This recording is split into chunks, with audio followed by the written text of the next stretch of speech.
The frozen scream tearing through the blizzard shouldn't have existed, not out here, miles from anything resembling civilization. But Elias Mercer heard it anyway, cutting through wind and snow like a blade through flesh. What he found inside that collapsing barn would drag him from 5 years of wanting to die straight into a war he never asked for. 6 starving children, a girl who looked like his dead daughter, and a monster who'd hunt them all the way to hell. Stick around until the end of this story, hit that like button, and drop a comment telling me what city you're watching from. I want to see how far this tale travels. The horse knew something was wrong before Elias did. Duke's ears flattened against his skull, nostrils flaring wide as he fought the reins. Elias had ridden through worse storms than this, blizzards that turned the Montana sky into a wall of white noise, cold that could crack a man's teeth if he opened his mouth wrong. But Duke wasn't spooked by weather. "Easy," Elias muttered, his voice rough from disuse. He hadn't spoken to another human being in 3 weeks, maybe 4. Time moved different when you stopped caring whether you woke up the next morning. The scream came again, high-pitched, desperate. A child's voice swallowed almost immediately by wind that could strip meat from bone. Elias went still in the saddle. His first thought, the one that came before logic or reason, was that he'd finally lost his mind. 5 years of living alone in a house that still smelled like his dead family would do that. 5 years of talking to ghosts while snow piled up against windows that nobody else would ever look through. But Duke heard it too. The horse's whole body had gone rigid beneath him. "God damn it," Elias breathed. He should have kept riding. Should have told himself it was the wind playing tricks, or a mountain lion, or anything except what it actually was. The abandoned mining valley ahead had been empty for 3 years, ever since the silver veins ran dry and the company pulled out, leaving skeletal structures and rotting equipment to collapse under their own weight. Nobody had any business being out here, especially not in a storm that could kill you in an hour if you weren't careful. The scream came a third time, and Elias felt something shift in his chest, something he'd thought died the same day he buried his wife and 3 children in ground, so frozen he'd nearly broken his back digging their graves. He pulled his rifle from its sheath and urged Duke forward. The barn materialized out of the snow like a broken tooth, half the roof caved in, walls listing at angles that defied physics. One good gust would flatten the whole thing. Elias dismounted 20 yards out, his boots sinking into snow up to his knees. The cold bit through his coat immediately, found every gap in his clothing like it had personal business with his skin. "Hello?"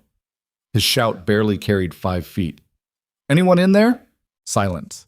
Then a sound that made his blood go cold. Wood splintering, the groan of timber giving up its fight with gravity. Elias ran. He hit the barn door shoulder first, and it exploded inward in a shower of rotten wood. The darkness inside was absolute except for thin cracks of gray light filtering through holes in the walls.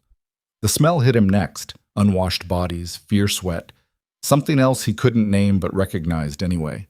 Desperation had its own stench. "Don't move!" The voice came from his left, young, female, shaking badly but trying not to show it. "I'll cut you. I swear I will." Elias's eyes adjusted enough to make out shapes. 6 of them, huddled in the far corner beneath what remained of a hayloft that looked ready to come down any second. Small shapes. Children. The girl standing in front of them couldn't have been more than 9 years old. She held a piece of rusted metal, maybe part of an old mining tool, in both hands like a knife. Her arms trembled so hard he could see it even in the dim light. Behind her, 5 other kids pressed together for warmth that wouldn't come. Their clothes were rags. Their faces were hollow. They were dying, all of them, maybe hours away, maybe less. "Easy now," Elias said. He kept his rifle pointed at the ground, made his movement slow and obvious. "I'm not here to hurt you." "That's what they all say." The girl's voice cracked. "That's what he said." "Who said?" "Granger." She spat the name like poison. "And then he killed my mama anyway." Behind her, one of the smaller children started to cry, a sound so weak it barely qualified as human. Elias had heard that sound before, in field hospitals during the war. It was the sound people made when they'd given up. The barn groaned again. A shower of ice and broken wood rained down from above. The girl flinched but didn't move, keeping herself between Elias and the others. "This whole place is coming down," Elias said. "We need to go. Now. So you can take us back?" The girl's laugh was ugly, broken. So he can finish what he started? I don't know who the hell Granger is, and I don't know what happened to you. Elias shrugged out of his heavy coat, felt the cold immediately sink claws into his chest through his wool shirt. But you stay here. You're all dead before sunrise. That's not a threat. That's just weather. He held out the coat. The girl stared at it like it might explode. Her whole body shook, from cold, from fear, probably both. One of the children behind her made a sound, and she glanced back. Elias saw her face in profile for just a second. His heart stopped. It wasn't possible. It wasn't. But the shape of her jaw, the way her hair fell across her forehead, even matted with dirt and ice, the specific angle of her cheekbones. She looked exactly like Sarah. His daughter, who'd been dead for 5 years, buried under 6 feet of Montana earth next to her mother and baby brother. The room tilted. Elias heard a sound coming from somewhere far away, realized it was his own breathing gone ragged and strange. "Mister?" The girl's voice had changed, gone uncertain. "You okay?" He wasn't. He wasn't okay and hadn't been okay since the day he came home to find his whole family burning with fever, their skin hot enough to blister his hands when he touched them. Hadn't been okay through 3 days of watching them die one by one, while he could do nothing except hold them and lie about how everything would be fine. Hadn't been okay through 5 years of wishing he'd died too. "Take the coat," he managed. His voice sounded like it belonged to someone else. "Please." Maybe it was the way he said it. Maybe it was because she could see he meant it, or because she was too tired to keep fighting, or because the cold had finally won and she didn't have any choice left. The girl took the coat. It swallowed her completely, hung down past her knees. She wrapped it around herself and immediately turned to gather the other children inside it with her. They pressed against her like puppies seeking warmth, and Elias saw just how small they really were. The oldest, besides the girl with the metal shard, couldn't have been more than 7. The youngest looked maybe 4, a tiny thing, with a face like a skull. "Can you walk?" Elias asked. "Some of us." The girl looked at a boy who was coughing into his hands, each breath a wet rattle. "No, it can't. He's real sick." "I'll carry him." Elias moved slowly, telegraphing every motion. The children shrank away anyway, pressing back against the wall. Only the girl held her ground. Up close, the resemblance was even worse. Better. Impossible. Sarah had been 6 when she died. This girl was older, and her eyes held things no child's eyes should ever hold, but the features were so similar it felt like looking at a ghost. "What's your name?" he asked. She hesitated. Clara Vale. "I'm Elias Mercer. I've got a ranch about 8 miles south. It's warm, there's food, you'll be safe." "Nobody's safe from Granger." "Well, he's not here, and you are. And this barn's about to collapse on your heads." Another groan from above punctuated his point. "So we can stand here talking until it does, or we can go." Clara looked at the other children. Some silent conversation happened in the glances they exchanged. Finally, a girl with dark skin and eyes that looked through Elias rather than at him gave a small nod. "Okay," Clara said.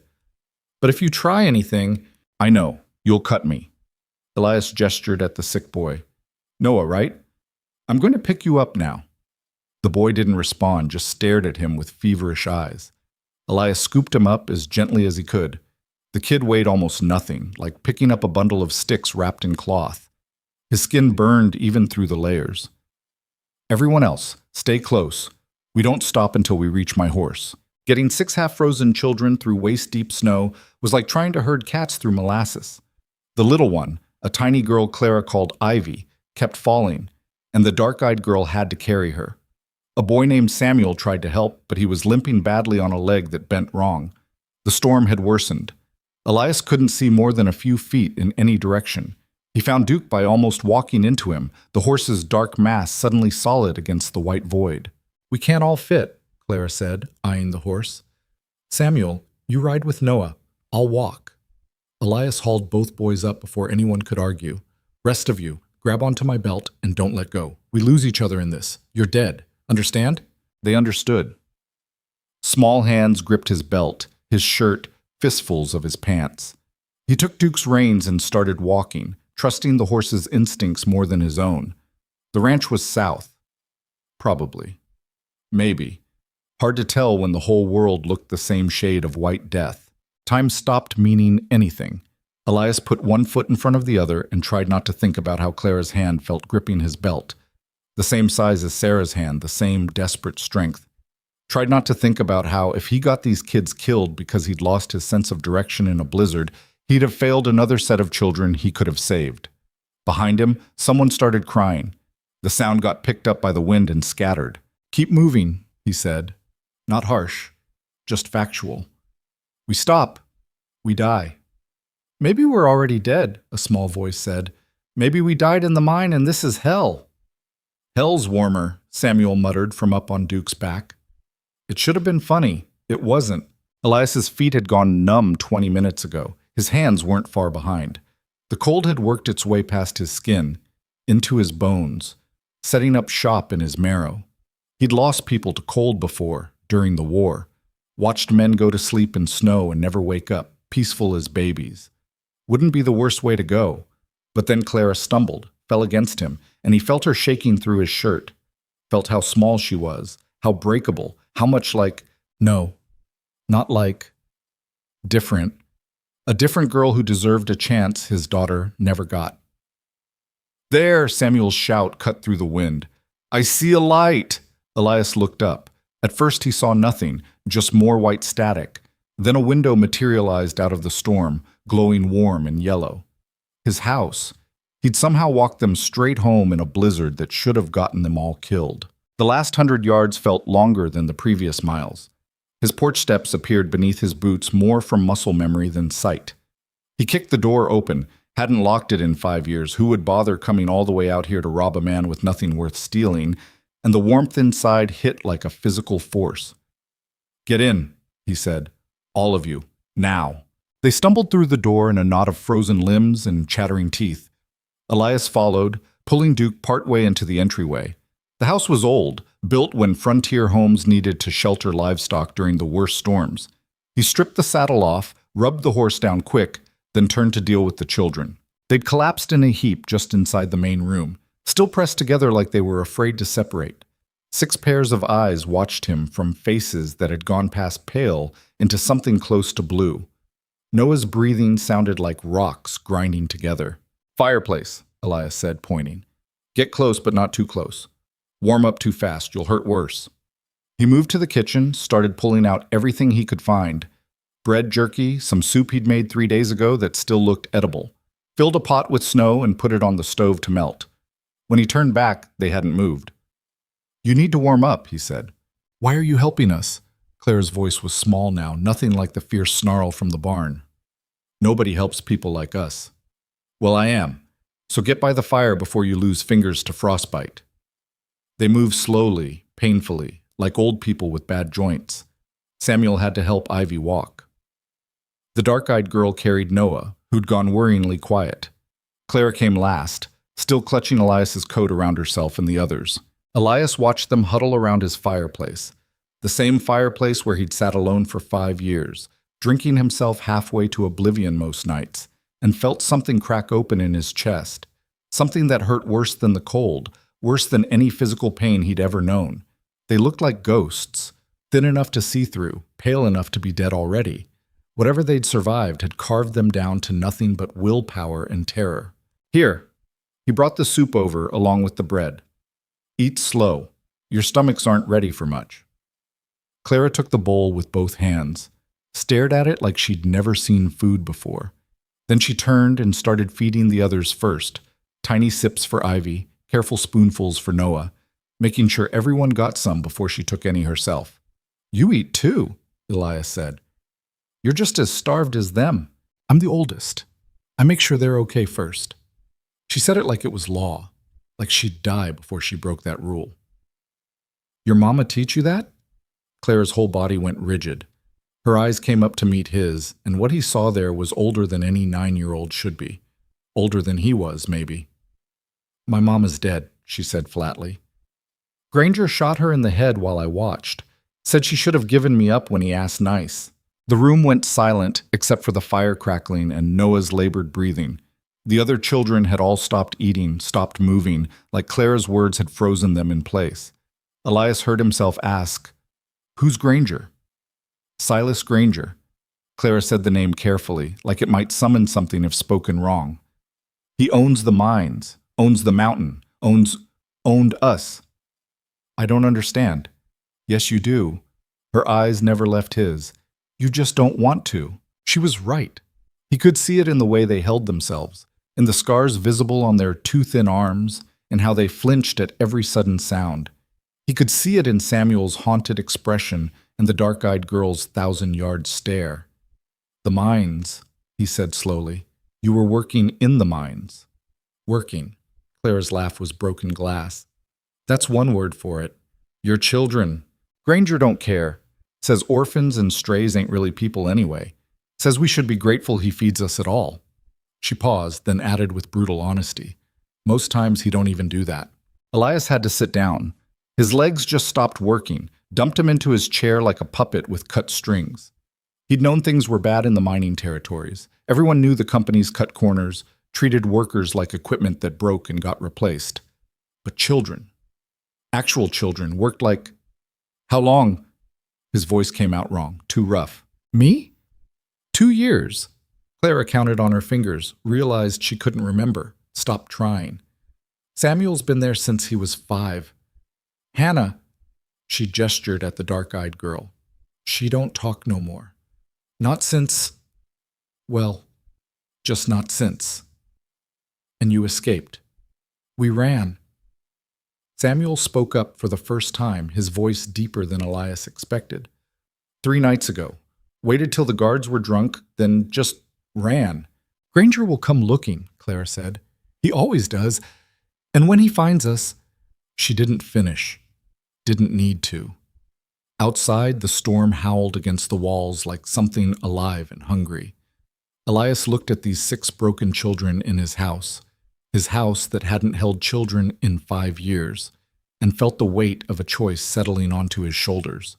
He could take them to the town marshal in the morning, let the law handle it, wash his hands of the whole mess and go back to his quiet, slow death by loneliness. Or, how far north is Granger's operation? 20 miles, maybe 25. Clara watched him carefully. Why? Just thinking. Elias stood, moved to the window. Couldn't see anything through the snow, but he looked anyway. This storm's gonna last all night, maybe longer. Nobody's tracking anything in this weather. You don't know Granger. He'll do what he does tomorrow, or the day after, or whenever this storm breaks. Elias turned back to face them. Tonight, you're here. You're warm. You're fed. And tomorrow we'll figure out what comes next. Claire's expression said she didn't believe him. Didn't believe in tomorrow, in figuring things out, in any of it. But she was also a 9-year-old girl who'd watched her mother die and spent 2 years in hell, and she was so tired. Okay, she whispered. There's bedrooms upstairs, Elias said. You can... No. Claire's response was immediate. We stay together. All of us. Here. She meant the main room, by the fire, where she could see the doors and windows, where she could put herself between the younger ones and any threat that came through. Elias understood. He'd have done the same. I'll get blankets. He went upstairs into the rooms he hadn't entered in 5 years. Sarah's room still had her drawings on the walls, horses mostly, and flowers she'd never seen except in books. Michael's room still had the wooden sword Elias had carved him for his 4th birthday. The baby's room still had... He grabbed blankets and left, pulled the door shut behind him hard enough to rattle the frame. Downstairs, the children had arranged themselves in a defensive circle around the fire. Clara sat with her back to the flames, facing the door, the piece of rusted metal still in her hands. The others slept or tried to, curled into each other for warmth and comfort. Elias distributed the blankets, then settled into his chair with his rifle across his lap. Just in case. You don't have to do that, Clara said quietly. Stay up, I mean. I'll keep watch. You're 9 years old. I'm old enough to know what's coming. Maybe. Elias checked his rifle's chamber for probably the 10th time. But tonight, I'll watch. You sleep. I don't sleep much anymore, she said it matter-of-factly, like commenting on the weather. None of us do. The dreams are worse than staying awake. They sat in silence for a while, listening to the storm try to break down the walls. listening to Noah's terrible breathing and Ivy's small whimpers and the fire slowly consuming its wood. "Your daughter," Clara finally said. "The one I look like. How'd she die?" Elias shouldn't have been surprised she'd noticed him noticing. Kids who survived what she'd survived learned to read people like books. "Fever," he said. "Her and her brother and their mama, 5 years back. Nothing I could do except watch." "That why you live out here alone? Why you look like you want to die too?" "Clara, I'm not trying to be mean. I know that look. Saw it on my mama's face every day after my daddy didn't come home from the war. That look that says you're still walking around but you're already gone." She was 9 years old, 9, and she was reading him like he was written in block letters. "Yeah," Elias said quietly. "That's why." "So why'd you save us? Why not just let us die in that barn and go back to your dying out here?" It was a fair question, deserved a fair answer. Elias tried to find one. "I heard you scream," he said finally. "And I just couldn't ride past that. Couldn't live with myself if I did. Even though we're just strays, just nobody orphans like Granger says. You're children. That's all that matters." Clara studied him for a long moment, her eyes old and tired and full of things that would give him nightmares if he let himself think about them too long. "Thank you," she whispered, "for the coat, for this, for not—" She didn't finish, but Elias understood what she wasn't saying. "Thank you for not being another monster. Thank you for not being Granger. Thank you for treating us like we're human." "Get some sleep," he said, his throat tight. "I've got the watch." She curled up with the others finally, still keeping herself between them and the door, still holding that rusted piece of metal like a talisman. Within minutes, her breathing evened out, though her sleep looked anything but peaceful. Elias sat in his chair and watched 6 traumatized children sleep in his living room and tried to figure out what the hell he'd just gotten himself into, tried to figure out what he was going to do when the storm broke and reality came crashing back down. Because Clara was right, Granger would come. Men who enslaved children didn't just let their property walk away. Outside, the wind screamed and the snow piled higher. Inside, the fire burned and 6 children breathed, and Elias Mercer, who'd spent 5 years waiting to die, discovered that maybe he had something to live for after all, even if it killed him. The storm broke on the 3rd day, leaving the world buried under 4 feet of fresh snow that sparkled in weak morning sunlight like broken glass. Elias stood on his porch, rifle in hand, scanning the white expanse for movement, for tracks, for any sign that trouble had found them. Nothing yet, but it would come. Behind him, the house had transformed into something he barely recognized. The silence he'd cultivated for 5 years had been shattered by the sound of children, arguing over blankets, coughing, crying out from nightmares, whispering conversations that stopped whenever he got too close. His kitchen had become a makeshift infirmary where he tried to nurse Noah through whatever sickness had taken root in the boy's lungs. His living room floor was covered in blankets and small bodies that flinched every time a floorboard creaked. "You see anything?" Clara appeared beside him, wrapped in his coat that still swallowed her whole. She'd barely let it out of her sight. "Not yet. They're coming, though. Probably." No point in lying to her. She'd lived through too much to believe pretty words. "How's Noah?" "Bad. He needs a doctor." "Nearest doctor's in Black Hollow, 8 miles east. Can't get there until the road clears." Elias glanced at her. "Which means maybe 2 more days." Clara's jaw tightened. "He might not have 2 days." Before Elias could respond, a sound cut through the morning quiet, horse hooves breaking through snow crust. He brought the rifle up instantly, tracking the movement. A single rider emerged from the tree line, hands raised high in a gesture of peace. "That's Deputy Barrett," Clara said, her voice gone flat. "He's one of Granger's." "Get inside, keep the others quiet." Clara didn't argue, just melted back through the door like smoke. Elias heard the bolt slide home behind him. Smart girl. The rider approached slowly, carefully, making sure Elias could see he wasn't reaching for the pistol on his hip. He stopped 50 yards out, still in easy rifle range. "Mr. Mercer," the deputy's voice carried across the snow. "Owen Barrett, Black Hollow Sheriff's Office.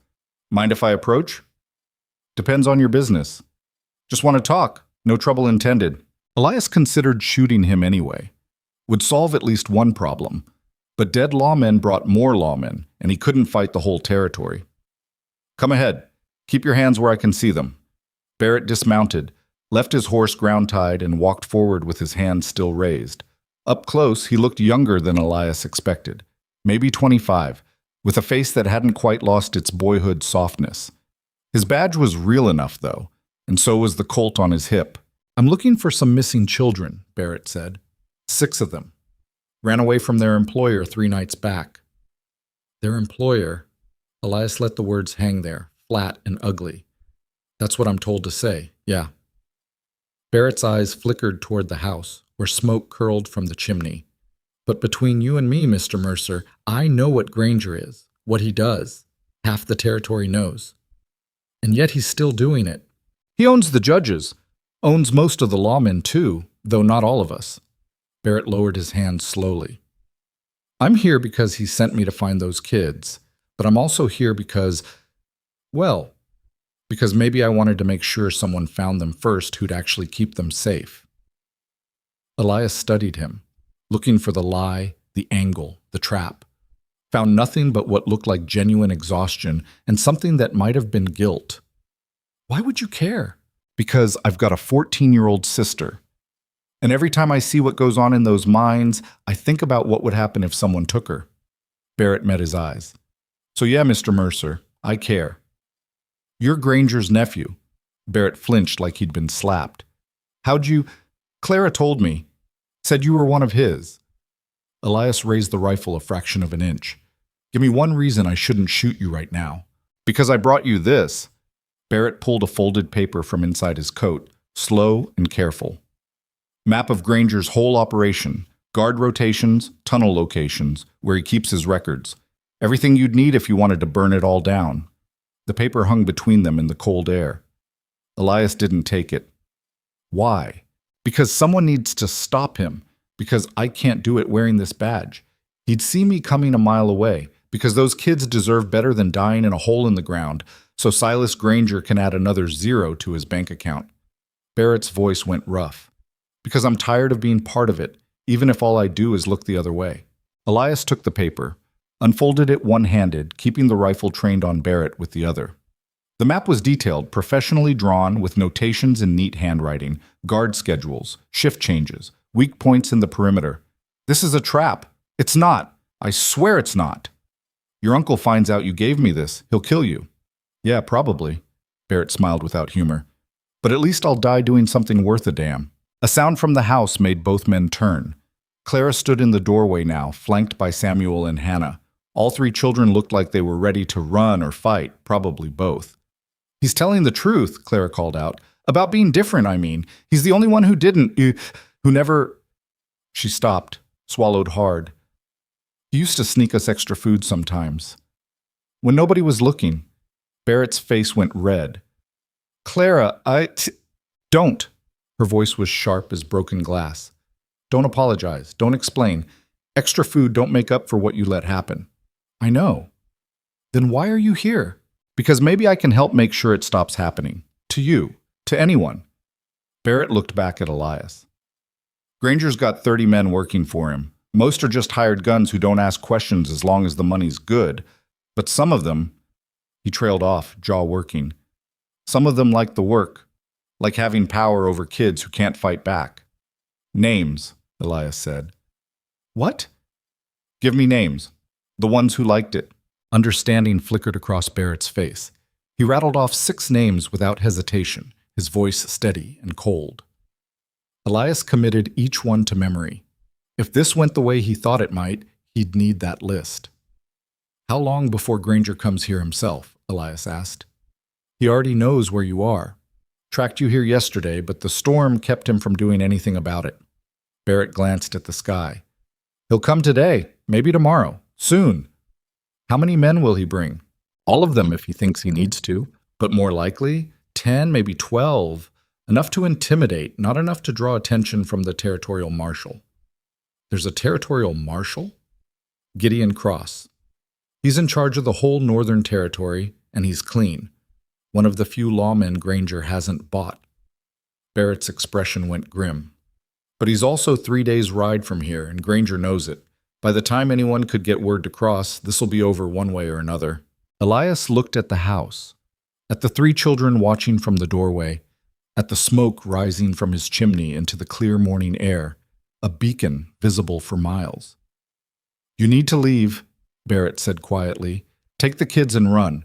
I can buy you maybe 6 hours before I have to report back that I found nothing." "Run where?" "They're half-starved and sick. We wouldn't make it 5 miles. "Then you need help. Real help." Barrett pulled out another piece of paper. This one looked like it had been folded and unfolded 100 times. Marshall Cross's last known location. He was working a case near Copper Ridge, about 40 miles north. You get word to him about what's happening here, he'll come. 40 miles might as well be 400 in this snow. "I know a trail. Cuts through the high passes, but it's faster. Could do it in a day if you push hard." Barrett pressed the paper into Elias's hand. "I'll delay Granger as long as I can. Make up some story about wrong leads and bad weather. Won't buy you much time, but it's something." "Why are you doing this?"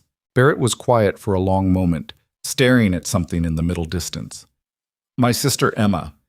She's got brown hair and freckles, and she laughs too loud at bad jokes. She wants to be a teacher someday." He looked at Elias. Every kid in those mines was somebody's Emma once, somebody's daughter or son. They all had people who loved them before. He shook his head. "I can't save the ones who already died, but maybe I can help save these 6. Elias folded the map and the note, tucked them into his pocket. "Granger finds out. He won't just kill you. He'll make it slow." "I know. You're a damn fool." "Yeah." Barrett smiled, and for just a second he looked his actual age instead of 10 years older. "But at least I'm a fool on the right side for once." He mounted his horse, started to turn away, then stopped. "Mr. Mercer, those names I gave you, the ones who liked hurting the kids." His eyes went cold and hard as river stones. "If you get the chance, and if some of them don't make it through whatever's coming, well, I won't lose any sleep over it." Barrett rode off the way he'd come, his horse's hooves punching through snow crusts like drum beats. Elias watched until he disappeared into the tree line, then turned back to the house. Clara was still in the doorway, her arms wrapped around herself. "You believe him?" "Don't know yet, but he gave us something we didn't have before." "What's that?" "A chance." Elias climbed the porch steps. "Get everyone inside. We need to talk." The 6 children gathered around his table looked more like survivors of a shipwreck than human beings. 3 days of warmth and food had taken the edge off their starvation, but it would take months, maybe years, for them to really recover.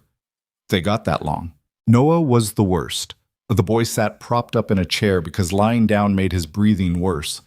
Every breath came with a wet rattle that made Elias think of broken bellows. His skin had taken on a grayish tint that didn't mean anything good. "We've got a problem," Elias said. "Granger's coming. Maybe today, maybe tomorrow, but soon." "We know," Samuel said. His voice had the flat acceptance of someone who'd stopped being surprised by bad news. "We've been waiting for it.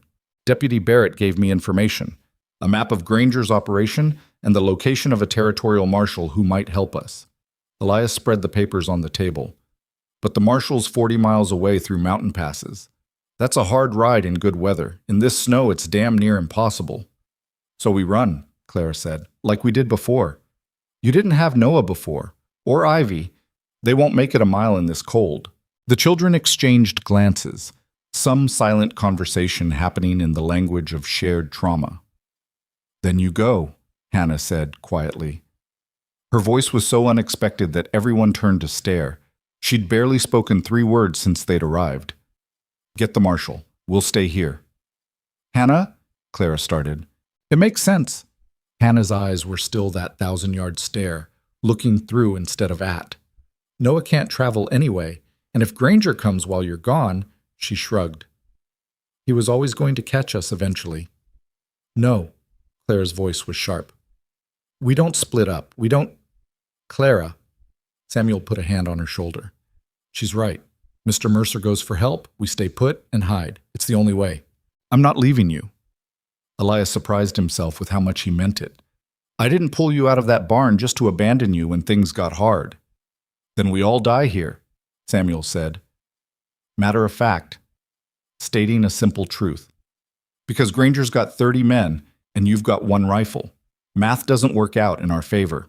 Elias looked at these 6 broken children arguing about who should be sacrificed for the others and felt rage kindle in his chest. Hot and bright and cleaner than anything he'd felt in years. There's another option, he said slowly. We make this place into a fortress. Board up the windows, block the doors except for one, set up firing positions. When Granger comes, we make him pay for every inch he takes. You can't fight 30 men, Claire said. No, but I can fight 10 or 12, which is probably what he'll bring. And if we're smart about it, if we use the house's layout right, Elias traced his finger across the table like he was drawing a map. The front door's the only good entry point. Windows are small and high. Back door opens into the root cellar. Easy to block. We funnel them to where we want them. Take away their numbers advantage. You really think that'll work? Samuel's eyes were bright with something that might have been hope. I think it's better than rolling over and dying. What about Noah? Clara gestured at the sick boy. What about Ivy? You want them here when bullets start flying? I want them alive, and running in this cold will kill them just as sure as Granger's men. Elias stood. We've got maybe 6 hours before sundown. That's 6 hours to turn this place into something they can't take easy. And then what? Hannah asked. Say we hold them off. Say we even kill some of them. Granger just comes back with more men. Maybe. Or maybe we make it costly enough that he decides 6 runaway kids aren't worth losing half his crew. Maybe Barrett can get word to Marshal Cross anyway. Maybe isn't a plan, Clara said. No, but it's what we've got. Elias met her eyes. I won't lie to you, this could go bad. Probably will go bad. But I'd rather die fighting for something than freeze to death running from it. The silence stretched. Outside, snow slid off the roof and hit the porch with a soft thump. Somewhere in the distance, a tree branch cracked under the weight of ice. Okay, Clara finally said. We fight. Clara. We fight, she repeated, louder. Because running didn't work, hiding didn't work, and I'm tired of being afraid of him. One by one, the others nodded. Even Noah, who could barely breathe, managed a small tilt of his head. Elias looked at these children, these babies, really, agreeing to go to war, and felt something break inside him. But there was no time for breaking, no time for anything except preparation. Samuel, you know how to shoot? No, sir. You're about to learn. Hannah, can you move quiet? Like a ghost. Good. I need you watching the approach roads. See anything moving? You run back here fast. Don't try to be a hero. He turned to Clara. You're in charge of the little ones. Keep them calm. Keep them quiet. Keep them ready to move if things go sideways. What about me? Ivy's small voice piped up. The 4-year-old had been silent through most of the discussion, clutching a rag doll that Clara had made her from scraps. Elias knelt to her level. You're going to be brave. Can you do that? Ivy thought about it seriously, then nodded. I can be brave.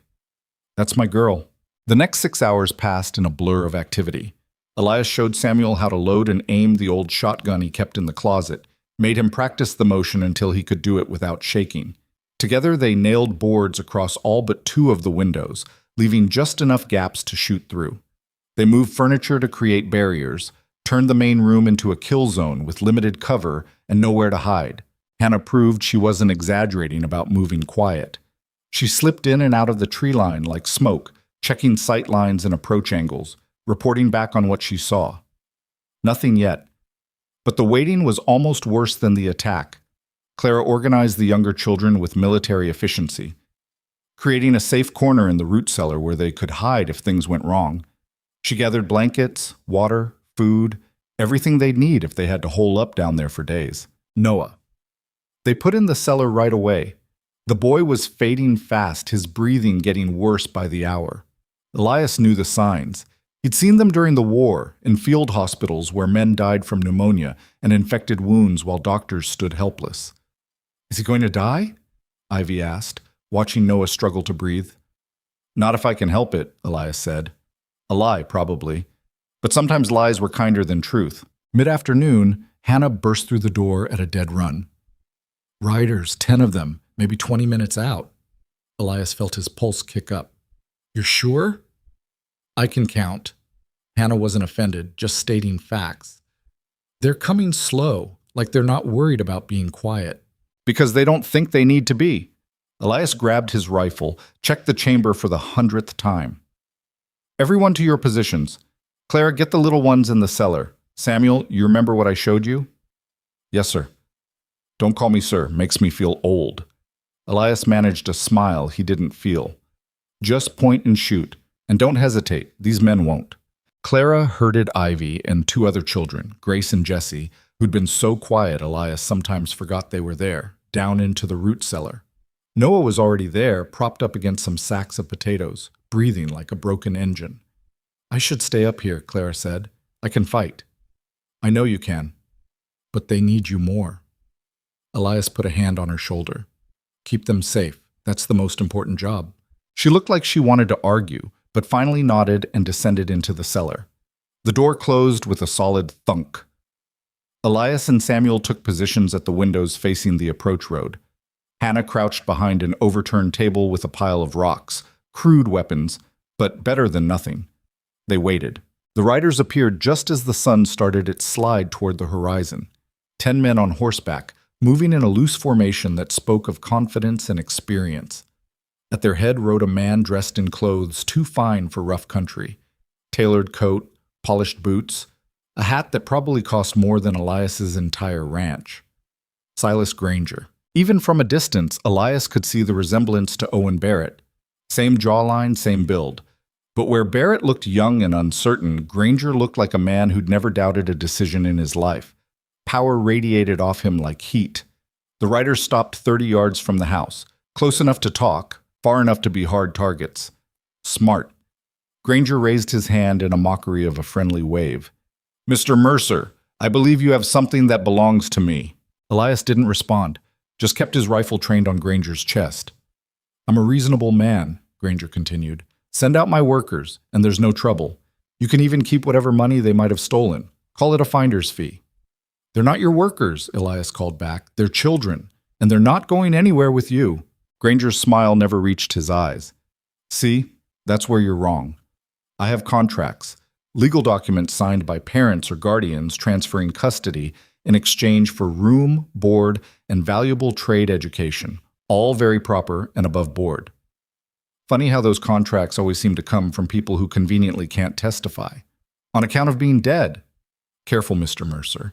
That sounds very much like an accusation, and I have lawyers who eat accusations for breakfast. You also have a mining operation that runs on child slavery. Wonder what the territorial marshal would think about that. For just a second, something flickered across Granger's face. Uncertainty, maybe, or calculation. Marshal Cross is a busy man, Granger said, and you're a long way from his jurisdiction. But I'm right here, right now, and I have 10 men who'll tear that house apart to get what's mine. He paused. Or you could be smart. Hand them over, walk away, live to see tomorrow. No. No? Granger's smile vanished. You're willing to die for 6 runaway orphans you don't even know? I know enough. Granger studied him for a long moment. Then he shrugged. Your funeral. He raised his hand. The riders spread out, began moving to surround the house. Elias's pulse hammered in his ears. Samuel, he said quietly, remember, aim low, don't rush, and don't stop until they do. Mr. Mercer? Yeah? Thank you for trying. Before Elias could respond, the first shot rang out. A window exploded inward, showering them with glass. Then another shot, and suddenly the world was noise and smoke and chaos. Elias returned fire, his rifle bucking against his shoulder. A rider fell, clutching his leg. Another shot went wide as his horse spooked. Samuel fired the shotgun, the blast deafening in the enclosed space. More men dismounted, using their horses as cover while they advanced on the house. This was it. The war Elias thought he'd left behind coming home to roost. A bullet punched through the wall 6 inches from his head. Splinters exploded like shrapnel. He ducked, rolled, came up firing. Another rider down. But they kept coming, kept shooting, and there were so many of them. Samuel fired again, racked the shotgun, fired again. The boy's face was pale but set in grim determination. Hannah threw rocks through the windows, forcing the attackers to keep their heads down. Crude but effective. Then one of Granger's men made it to the porch. Elias heard the boards creak, heard the door handle rattle. He swung his rifle around just as the door burst open. The man who came through was huge, 6.5 feet of muscle and meanness. He had a pistol in one hand and a knife in the other, and his eyes held the flat emptiness of someone who'd killed before and would again without a second thought. Elias fired. Point blank. The rifle kicked so hard it nearly knocked him backward. The big man went down like a felled tree, blood spreading across the floorboards in a pool that reflected the fading sunlight. For a moment, everything went silent. Even the gunfire outside seemed to pause. Then Granger's voice cut through the quiet, sharp with fury.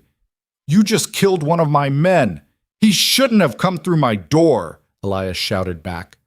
More shots, more chaos. A window shattered. Samuel cried out, hit, but not badly, blood running down his arm. Hannah kept throwing rocks, screaming wordless defiance. The root cellar door flew open. Clara emerged, her piece of rusted metal gripped in both hands, her face twisted with rage. "Get back down there!" Elias yelled. "No!" She ran to the shattered window, started throwing anything she could reach at the men outside. Bottles, books, pieces of broken furniture. "You want us? Come get us!" A man appeared at the window, started to climb through. Clara stabbed him in the arm with her makeshift knife. He screamed, fell backward. Elias reloaded, his hands shaking from adrenaline and something else. Something that felt almost like being alive again. Like having a purpose beyond just existing until death finally bothered to collect him. He fired again. And again. Making them pay for every inch. But there were too many. Even as 3 of Granger's men lay wounded or dead, the others kept coming. The house was being torn apart around them. This was how it ended. Elias knew it. Had known it from the moment he brought the children home. But at least they'd go down fighting. At least they'd... A new sound cut through the gunfire. Horses. Multiple horses coming fast. If you or someone you know is having a difficult time, free support is available. Fine resources. Granger's men wheeled around, guns swinging toward the new threat. Through the smoke and chaos, Elias glimpsed riders emerging from the tree line. Maybe 6 of them. Moving in tight formation with the kind of precision that spoke of military training. At their head rode a man whose badge caught the dying sunlight. Even from a distance, Elias could see the authority in how he sat his horse, how the others fell into position around him without needing orders. Marshal Gideon Cross had arrived. "Federal Marshal!" Cross's voice carried across the snow like a whip crack. "Drop your weapons, now!" For a heartbeat, nobody moved. Granger's men looked to their boss, caught between the house they'd been attacking and this new threat at their backs. Granger himself sat frozen on his horse, his face twisted into something ugly. "I said drop them." Cross drew his pistol in one fluid motion. His deputies did the same. The first of Granger's men to move was a wiry gun hand named Parsons. One of the names Barrett had rattled off, one of the ones who'd liked the work. He brought his rifle up fast, swinging toward Cross. He never got the shot off. Cross's bullet took him in the chest, punched him backward off his horse into the snow. The man twitched once, then went still. That broke the standoff. 2 more of Granger's men threw down their weapons, hands raised high. 3 others spurred their horses and ran, crashing through the underbrush in their panic to escape. The rest just stood there, caught between fight and flight, their guns lowering by degrees. "Silas Granger," Cross said, his voice cold as the snow around them. "You're under arrest." "On what charge?" Granger's composure was cracking, but he fought to keep his voice steady. "I'm a legitimate businessman recovering stolen property from a man who refuses to return it." "Stolen property?" Cross's laugh was bitter. "That what you're calling children these days?" "I have contracts. You have corpses, is what you have." Cross gestured at the bodies sprawled in the snow. "At least 3 men down, maybe more inside. Witnesses say you attacked a private residence. Witnesses say you've been running a child labor operation that makes the old plantation system look humane." He paused. "And I got a very interesting package this morning, delivered by my nephew, as it happens. Maps, ledgers, testimony. Quite a file you've built up, Silas." Granger's face went white. "Owen wouldn't... Your nephew has more spine than you gave him credit for." Cross dismounted, kept his gun trained on Granger. "Now get down off that horse before I shoot you out of the saddle." Inside the house, Elias slowly lowered his rifle. His hands were shaking, adrenaline crash hitting hard now that the immediate danger had passed. Samuel slumped against the wall, clutching his wounded arm. Hannah had gone absolutely still, her eyes locked on the scene outside like she was afraid it might vanish if she looked away. Clara appeared at Elias's shoulder. "Is it over?" "Maybe." He didn't quite believe it yet. "Stay inside, just in case." Through the broken window, he watched Cross's deputies move in to disarm and secure Granger's remaining men. The marshal himself kept his full attention on Granger, who finally dismounted with the careful movements of a man who knew one wrong move would get him killed. "I want my lawyer," Granger said. "You'll get one, after we sort through the mess you've made here." Cross pulled out a pair of iron shackles. "Hands behind your back." "Do you have any idea who I am? What I can do to your career?" "Yeah, you're a man who enslaved children and got rich doing it. And what you can do to my career is absolutely nothing, because I stopped giving a damn about politics the day I pinned on this badge." Cross snapped the shackles closed with more force than necessary. "You're done, Silas. It's over." Granger's eyes swept across the ranch, taking in the shot-up house, the blood in the snow, the faces watching from inside. When his gaze landed on Clara standing in the window, something flickered across his expression, rage mixed with something that might have been fear. "This isn't over," he said quietly. "You think one marshal can stop this? The whole territory runs on what I built. You tear it down, you'll have riots, unemployment, chaos. Then I guess we'll deal with chaos." Cross jerked his head toward one of his deputies. "Get him out of here. Take him straight to the territorial lockup. No stops, no visitors, no deals." As they led Granger away, the man turned back one last time. "Those children are mine by law. I have papers signed by dead parents and forged guardians." Cross's voice was flat. "I've seen your papers, Silas. They're not worth the ink you used to fake them. You'll regret this." "I doubt it." Cross watched them haul Granger onto a horse, hands still shackled. "Take him away. I'm tired of listening to him talk."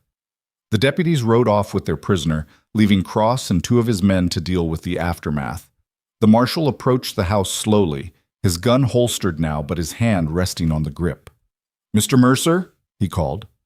"You and the children all right in there?" Elias opened what was left of his front door. "We're alive. That's about all I can say for sure." Cross climbed the porch steps, carefully skirting the blood that had soaked into the wood. Up close, he looked older than Elias expected, maybe 50, with a weathered face and eyes that had seen too much. But there was something solid about him, something that made Elias think this was a man who'd actually keep his word. "Owen Barrett got word to me last night," Cross said. "Rode 40 miles through a snowstorm to tell me what was happening here. Kid nearly killed himself doing it." He glanced past Elias into the house, took in the destruction. "Looks like he was right to worry." "Barrett helped us?" "More than helped. Brought me evidence that'll put Granger away for the rest of his life. Maps, financial records, testimony from workers he'd bribed into silence." Cross shook his head. "The boy's been collecting it for months, waiting for someone he could trust to hand it to." Clara pushed past Elias. "Where is he?" "Owen, I mean. Is he okay?" "He's fine. Waiting back at my camp with the horses." Cross studied her face, and something in his expression softened. "You must be Clara Vale. Owen mentioned you specifically, said you'd kept the other children alive when most adults would have given up." "I didn't do nothing special." "You survived Silas Granger for 2 years. That's plenty special in my book." He looked back at Elias. "Mind if I come in? Got some questions that need answering while everything's fresh." They gathered around what was left of Elias's table, him and Cross and the children who could walk. Samuel's arm had been bandaged with strips torn from a shirt. The bleeding mostly stopped, but his face still pale. Hannah sat pressed against Clara's side, her earlier bravery exhausted. The younger children emerged from the root cellar slowly, Ivy clutching her rag doll like a talisman. Noah. They carried up wrapped in blankets, his breathing worse than ever. Cross took one look at the boy and sent a deputy riding hard for the doctor in Black Hollow. "Won't get here till morning at best," the marshal said, "but it's something." "He needs more than something," Clara said quietly. "He needs medicine, real medicine, not just hope and blankets." "I know." Cross pulled out a notebook, flipped it open. "But right now I need to understand what happened here, the whole story. from the beginning. So they told him. Clara went first, her voice steady despite the trembling in her hands. She described the mines, the tunnels so narrow you had to crawl, the darkness so complete you forgot what light looked like, the guards who used fists and worse to keep children working 18-hour shifts. Samuel picked up when Claire's voice failed. He talked about the accidents, the cave-ins that buried kids alive while overseers just marked them as losses and kept digging, about the girl who'd fallen from a scaffold and broken her back, how they'd left her screaming in the dark because medical care cost money and dead children were cheaper than injured ones. Hannah didn't speak, but when Cross asked her directly about the worst of it, about what happened in the shacks where certain guards took certain children, she nodded once, her eyes gone glassy and distant. Cross wrote it all down in careful handwriting, his jaw getting tighter with every word. When they finished, he sat quiet for a long moment, just staring at his notes. "I've been a lawman for 26 years, he finally said. Seen a lot of bad things, a lot of evil dressed up in legal language and business contracts. But this," he closed the notebook with more force than necessary. "This is something else entirely." "What happens now?" Elias asked. "Now we build a case, get statements from everyone involved, gather evidence, and then we prosecute Silas Granger with everything the law allows." Cross met his eyes. "But I'll be honest with you, Mr. Mercer. This won't be easy. Granger's got money, power, friends in high places who'll do everything they can to make this go away. So he might walk. He might. Justice isn't always just, and the law isn't always on the side of the victims." Cross's expression hardened. "But I've never lost a case I actually cared about, and I care about this one. These kids will get their day in court. I'll make sure of it." Clara looked up. "You want us to testify? Stand up in front of everyone and tell them what happened?" "Eventually, yes, but not right away. First, we need to make sure you're safe. Make sure you've got places to stay, people to take care of you." "They're staying here," Elias heard himself say. Everyone turned to look at him. He hadn't planned to say it, hadn't really thought it through, but now that the words were out, he couldn't take them back. Didn't want to. "Mr. Mercer," Cross said carefully, "these children need stability, professional care. They've been through trauma that... I know what they've been through. I was there when Granger's men tried to take them back." Elias looked at each child in turn. Clara with her fierce protectiveness, Samuel trying so hard to be brave, Hannah's haunted silence, the little ones who'd barely begun to heal. "They stay here, with me, until something better comes along, or they decide different. You understand what you're taking on? 6 traumatized children, at least one of whom needs serious medical attention. The cost alone, I don't care about cost. And when Granger's lawyers start making noise about custody and contracts and legal guardianship, when they argue these children should be placed in an orphanage or sent to other work programs." Cross leaned forward. "Because they will argue that, Mr. Mercer. They'll say you're just some stranger with no legal right to keep them. Then we'll fight them in court too." "With what? No offense, but you're a rancher living alone in the middle of nowhere. You've got no family, no support system, no—" "He's got us," Clara interrupted. Her voice was quiet but absolute. "We don't need blood family. We need someone who won't sell us back to Granger the minute things get hard." Cross looked at her for a long moment, then sighed. "It's not that simple." "It is that simple," Samuel said. "Mr. Mercer saved our lives, twice now. We're not leaving unless you drag us out." "I'm not dragging anyone anywhere." Cross rubbed his face with both hands, suddenly looking exhausted. "But the law requires proper placement for minors without legal guardians. I can give you temporary custody while we sort this out, but eventually there will be a hearing. A judge will decide what's best for the children." "And what judge are we talking about?" Elias asked. "One of the ones Granger owns?" "No. I'll make sure it's heard in federal court outside Granger's sphere of influence." Cross pulled out more papers, started writing. "But you need to understand, this is going to get messy. Granger will throw every legal obstacle he can in our way. He'll drag this out, make it expensive, make it ugly. Let him." Elias felt something settling into place, something that had been loose and rattling for 5 years, finally finding where it belonged. "I've got nothing but time and a ranch that's been too quiet anyway." The marshal finished writing, handed the papers to Elias. "Temporary custody, good for 60 days. After that, we'll see where we stand." He stood, collecting his notebook. "I'll be in touch about the trial. In the meantime, get that boy to a doctor as soon as possible and keep everyone close. Granger might be in custody, but his organization didn't disappear overnight. You think they'll come back? I think angry men with guns don't always wait for legal proceedings to get their revenge. Cross headed for the door, then paused. One more thing. Owen Barrett asked me to tell you he's sorry. For not doing more sooner, for being part of it as long as he was. He did enough in the end, Clara said. That's what matters. Cross nodded and left, his deputies trailing behind. Through the broken windows, Elias watched them mount up and ride out, taking Granger's wounded men with them. The bodies of the dead they'd load onto travois, evidence for the trial, Cross had said. Everything had to be documented, photographed, preserved. When they were gone, the silence in the house felt enormous. Elias looked around at the destruction, bullet holes in the walls, shattered glass everywhere, blood-dried dark on the floorboards. His home of 5 years, the place he'd buried himself to grieve, torn apart in less than an hour. We should clean up, Samuel said, before it gets dark.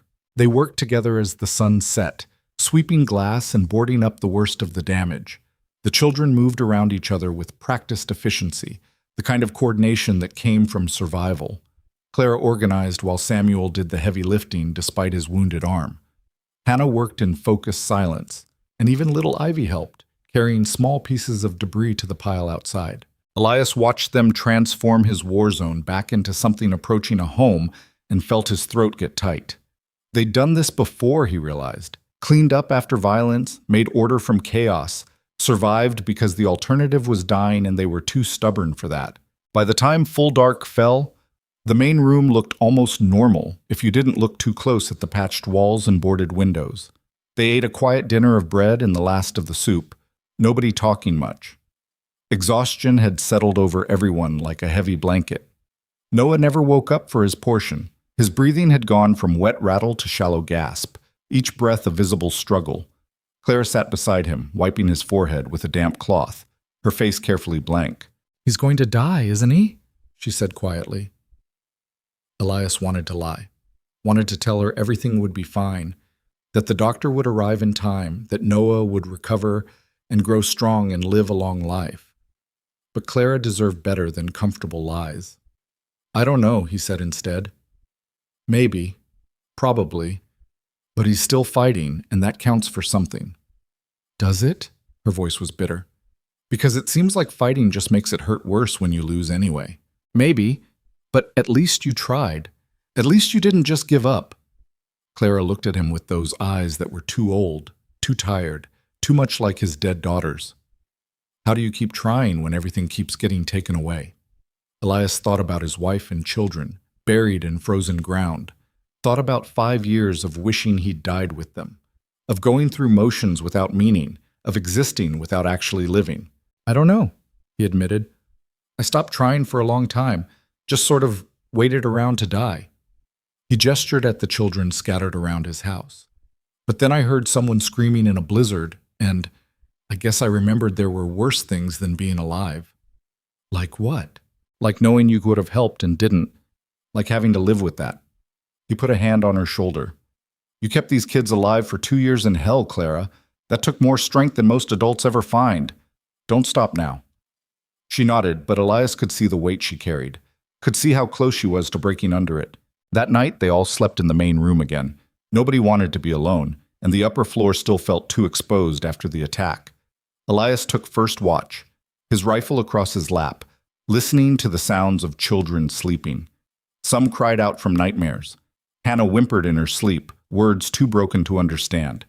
Samuel jerked awake every hour or so, hand reaching for the shotgun before he remembered where he was. Around midnight, Clara appeared beside his chair. "Can't sleep? Could say the same to you." She shrugged, wrapped in a blanket that dragged on the floor. "Don't sleep much anyway. Keep seeing things." "What kind of things?" "My mama, the mine, the guard who—" She stopped, swallowed hard. "Just things." They sat quiet for a while, listening to the wind test the boarded windows. Outside, snow had started falling again, light flurries that caught the moonlight. "Mr. Mercer?" Claire's voice was small. "Why'd you really take us in? Truth this time." Elias considered his answer carefully. Because when I found you in that barn, you looked like my daughter. And for just a second, it felt like maybe I could save her this time. Save all of you, I mean." He paused. "That probably sounds crazy." "No, it sounds sad." "Yeah, that too. Do we really look that much alike, me and your Sarah? Enough that it hurts to look at you sometimes." He said it without thinking, then wondered if he should take it back. But Clara just nodded like she understood. "I look like my mama, too. People used to say we could have been sisters." Her voice went rough. "That's why Granger wanted me. Said I'd grow up pretty like her, said he had buyers who'd pay extra for that." Rage flickered in Elias's chest, hot and immediate. "He's never touching you again. Or any of you. I don't care what lawyers he has." "You can't promise that. The marshal said." "I don't care what the marshal said. You're under my roof now, and that means something." He met her eyes. "You're safe here, all of you. I'll make sure of it." "Even if it kills you?" "Even then." Clara studied him for a long moment, then did something unexpected. She leaned against his shoulder, her head resting there like she was testing whether it was safe. When he didn't pull away, she relaxed slightly. "Thank you," she whispered. "For the coat. For the food. For fighting when you didn't have to." "You don't need to thank me for being decent." "Yeah, I do, because most people aren't." They sat like that until Clara's breathing evened out, and Elias realized she'd fallen asleep against him. He didn't move, didn't want to wake her, just sat holding this broken child who looked like his dead daughter and wondered what the hell he'd gotten himself into. Morning came cold and gray, the sun hidden behind clouds that promised more snow. The doctor arrived around 10, an older man named Hayward who'd seen enough frontier medicine to know when a case was hopeless. He examined Noah in the root cellar while everyone else waited upstairs, the silence heavy with dread. When he emerged, his face told them everything. "Pneumonia," Hayward said. "Advanced.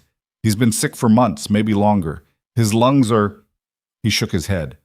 "I can give him something for the pain, make him comfortable, but there's nothing I can do to stop it."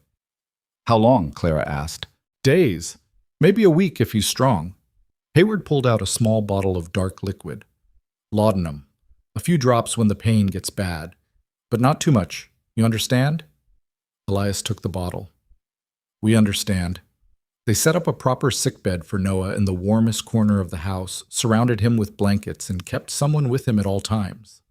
The boy drifted in and out of consciousness, sometimes lucid enough to talk, sometimes too far gone to know where he was. Clara read to him from one of Sarah's old books, fairy tales and adventures that seemed impossibly innocent given everything they'd survived. Noah would smile sometimes at the happy endings, though whether he believed them was anyone's guess. On the third day, he opened his eyes and looked directly at Clara. "Did we really escape?" "Yeah, we really did." "Good." His smile was peaceful. "I was afraid I dreamed it." "You didn't dream it. We're free, all of us." "Even me?" Clara's voice broke. "Even you." Noah closed his eyes. "That's good. That's real good." He died that afternoon while Clara held his hand and sang him a lullaby she remembered from before everything went wrong. The other children gathered around, saying goodbye to a boy who'd fought longer than anyone should have had to. They buried him the next day in a corner of Elias's property, under a tree that would shade him in summer. Samuel and Elias dug the grave, the ground half frozen, fighting them for every inch. The children stood around the small hole in the earth, none of them crying because they'd all seen too much death to have tears left. Elias said a few words about courage and survival and how Noah had fought the good fight. It wasn't much, but it was honest. They lowered the small body wrapped in clean blankets, covered it with earth, marked it with a simple wooden cross that Samuel carved. Clara was the last to leave the graveside. She stood there long after the others had gone back to the house, staring at the fresh-turned dirt. "It's not fair," she said when Elias came back to get her. "He survived the mines, survived running, survived everything Granger did to us. And he still died anyway." "No, it's not fair." "So what was the point? What was the point of any of it?" Elias didn't have an answer for that. Wasn't sure there was an answer. But he stood beside her anyway, keeping vigil over a child's grave while snow started to fall again, covering everything in white. The weeks after Noah's death moved like trudging through deep snow, slow, exhausting, every step harder than the last. The house settled into rhythms that felt both strange and necessary. Wake at dawn, feed the children. Try to teach them that meals came regular now, that they didn't need to hoard food or fight over scraps. Watch them flinch at sudden sounds, at raised voices, at doors closing too hard. Elias had thought saving them from the barn was the hard part. Turned out that was just the beginning. Samuel's arm healed crooked. The bullet had chipped bone, and without proper setting, it knit wrong. He could still use it, but it would always ache in cold weather, always remind him of the day they fought Granger's men. The boy never complained, just adapted, learned to do things left-handed when his right arm failed him. Hannah spoke maybe 3 words a week. She'd do her chores, help with cooking, sit quiet during meals. But something inside her had broken in a way Elias didn't know how to fix.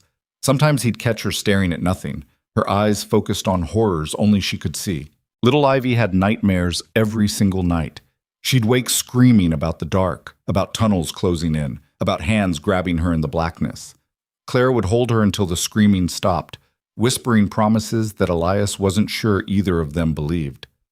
Grace and Jessie, the quiet ones, stayed quiet. They followed Clara everywhere like shadows, rarely speaking even to each other. Whatever they'd survived in those minds had taught them that being noticed meant being hurt. And Clara carried all of them on shoulders too young for that weight. She made sure everyone ate, everyone slept, everyone stayed safe. She was 9 years old and acting like she was 40, and Elias could see it wearing her down to nothing. 2 weeks after Noah's burial, Marshal Cross returned with news about the trial. "It's set for 6 weeks from now," he said, spreading papers across Elias's kitchen table. "Federal courthouse in Helena. Judge Marcus Whitmore presiding. He's one of the few judges in the territory Granger doesn't own." 6 weeks, Elias repeated. "That's a long time for kids to wait." "It's actually fast for a case this size. We're pushing it through as quick as the law allows." Cross pulled out more documents. "But there's a problem. Granger's lawyers are fighting the custody arrangement. They're arguing that the children should be placed in a territorial orphanage pending trial." Clara, who'd been listening from the doorway, stepped forward. "We're not going to an orphanage." "I know you don't want to, but, No, you don't understand." Her voice was flat, absolute. "Granger owns the orphanages too. That's where he gets most of his workers. We go there, we disappear. Maybe not right away, but eventually." Cross's expression darkened. "You're certain about that?" "I met kids in the mines who came from the territorial orphanage in Silver Falls. Granger's got the headmaster on his payroll, signs custody papers, takes a cut of the profits." Clara's hands clenched into fists. "We go there, we're dead. Maybe not fast, but dead anyway. Then we fight it in court. I'll file a motion to keep you here under Mr. Mercer's temporary custody. And if the judge says no," Cross was quiet for a moment, "then I'll find another way. There are people who care about this case, Clara. Good people who want to see Granger pay for what he's done." "Good people didn't stop him before. Why would they stop him now?" It was a fair question. Cross didn't have a good answer. That night after the marshal left, Elias found Clara sitting on the porch, despite the cold. She'd wrapped herself in his coat, still wearing it more often than not, like it was armor instead of fabric. "You can't save us all," she said without looking at him. "You know that, right?" "I can try." "Noah died anyway. You tried with him and he died anyway." "Yeah, he did." Elias sat beside her, felt the cold immediately seep through his clothes.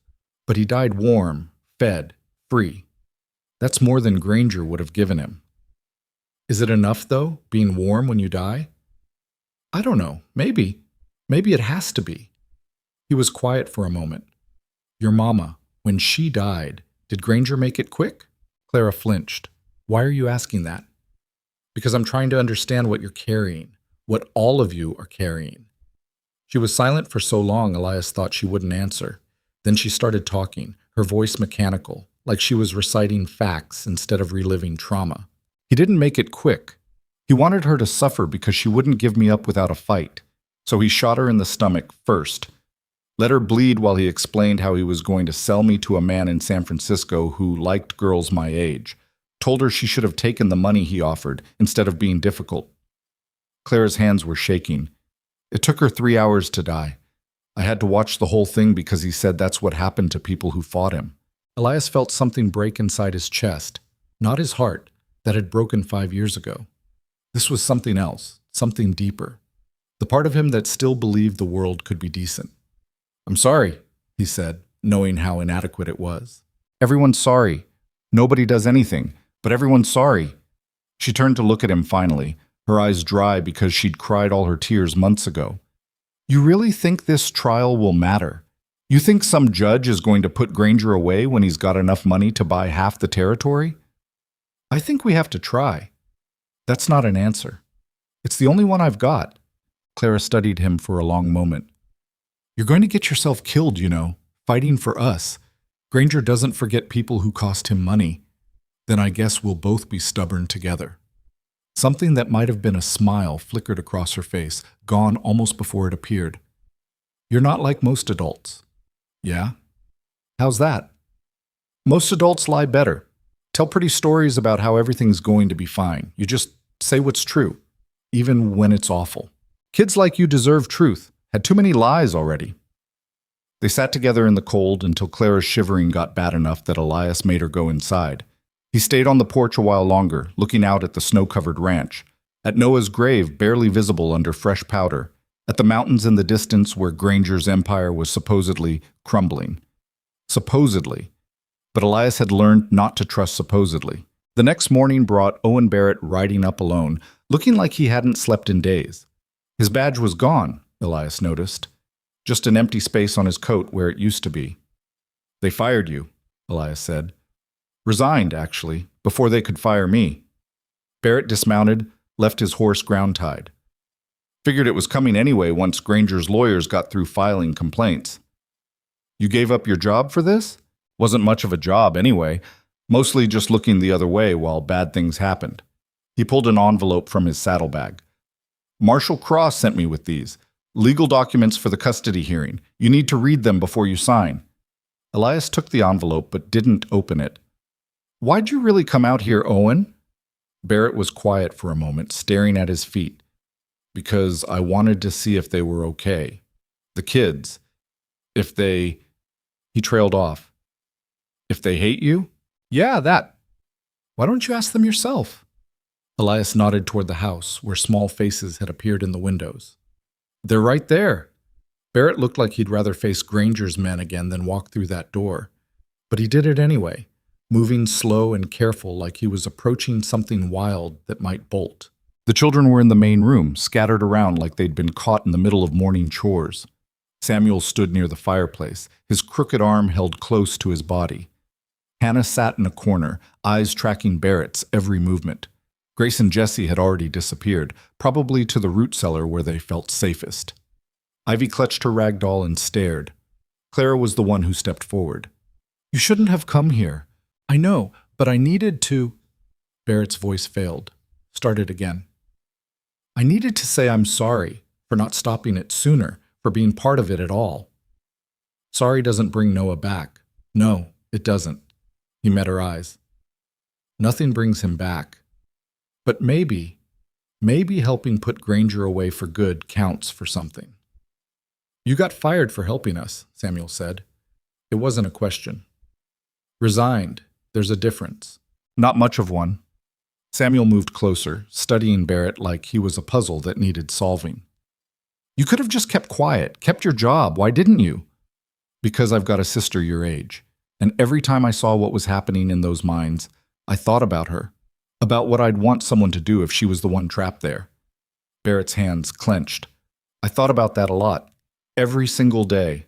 "But you didn't do anything," Clara said. "Not for 2 years. Not until we'd already run." "You're right. I didn't. I was a coward who told himself he was gathering evidence, building a case, waiting for the right moment." His laugh was bitter. "Truth is, I was just scared. Scared of my uncle, scared of losing my job, scared of what would happen if I actually tried to stop it." "So what changed?" "You did. All of you."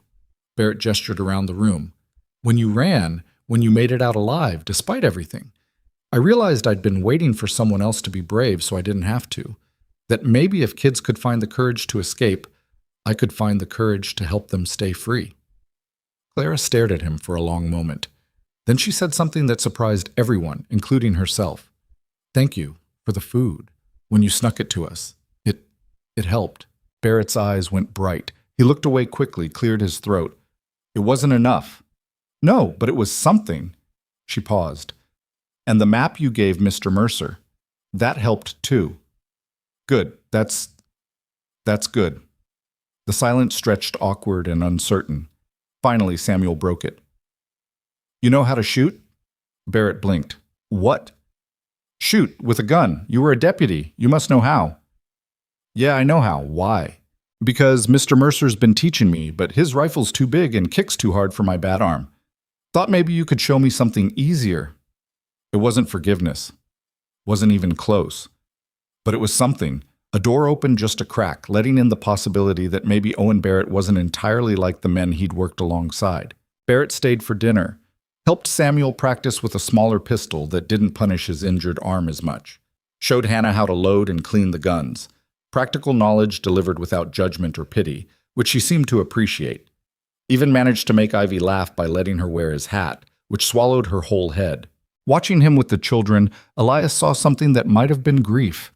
The man was mourning the time he'd wasted, the chances he'd missed, all the days he could have been helping but wasn't. "You can't fix the past by drowning in it," Elias said quietly while they washed dishes. "I know. Doesn't stop me from trying, though." "Yeah, I know that feeling." Barrett glanced at him. "The marshal told me about your family, about what you lost. I'm sorry. Seems like everyone's sorry for something these days. Doesn't make it less true." Barrett dried a plate, set it aside. "Can I ask you something? Why are you doing this? Taking in 6 traumatized kids, fighting Granger's lawyers, putting yourself in the crosshairs? You could have just pointed them toward the nearest town and washed your hands of the whole mess." Elias thought about Clara looking like Sarah, about the scream in the blizzard he couldn't ignore, about 5 years of wanting to die and suddenly having something worth living for. "Because they needed someone," he said finally, "and I needed them to need me.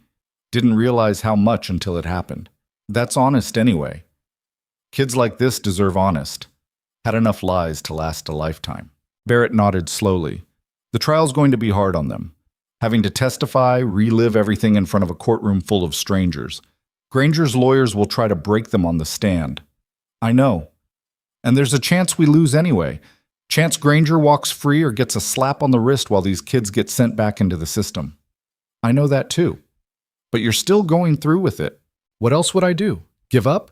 Let Granger win?" Elias shook his head. "I've spent 5 years giving up. I'm done with that." Barrett was quiet for a moment. Then he said, "I'd like to help, if you'll let me, with the trial preparation, with the kids, with whatever you need." "You don't owe us anything, Owen." "Yes, I do. I owe them 2 years of their lives I can't give back, but maybe I can help them build something better going forward." He met Elias's eyes. "So, can I help?" Elias thought about turning him down, about how trust was earned slow and lost fast, about how this man had stood by while children suffered, but he also thought about how everyone deserved a chance to be better than their worst moment. "Yeah," he said, "you can help." The weeks crawled toward the trial date. Owen became a regular presence at the ranch, teaching the children practical skills, shooting, tracking, reading maps, things that might keep them alive if everything went wrong. He never talked down to them, never treated them like broken things that needed fixing, just gave them tools and let them decide what to do with them. Clara remained wary around him, but the edge of her hostility dulled to something more like cautious acceptance. Samuel took to following Owen around, asking questions about everything from gun maintenance to how legal trials worked. Even Hannah occasionally spoke in his presence, brief sentences that felt like gifts for how rare they were. Marshal Cross visited twice more, bringing updates on the case. Granger's lawyers were mounting an aggressive defense, claiming the children had been treated well, that their stories were exaggerated, that this was all a misunderstanding blown out of proportion by overzealous law enforcement. "They're going to put character witnesses on the stand," Cross explained during his second visit. "Mine foremen, company accountants, even some of the guards, all swearing Granger ran a fair operation, that the children were well cared for." "That's horseshit," Samuel said. "Yes, it is. But it's horseshit wrapped in legal language and delivered by expensive lawyers." Cross pulled out more documents.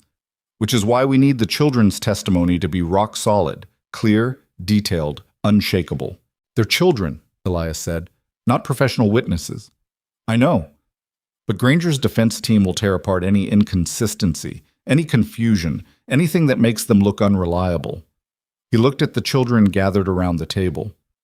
"I need to prepare you for what's coming, the questions they'll ask, the tactics they'll use to discredit you."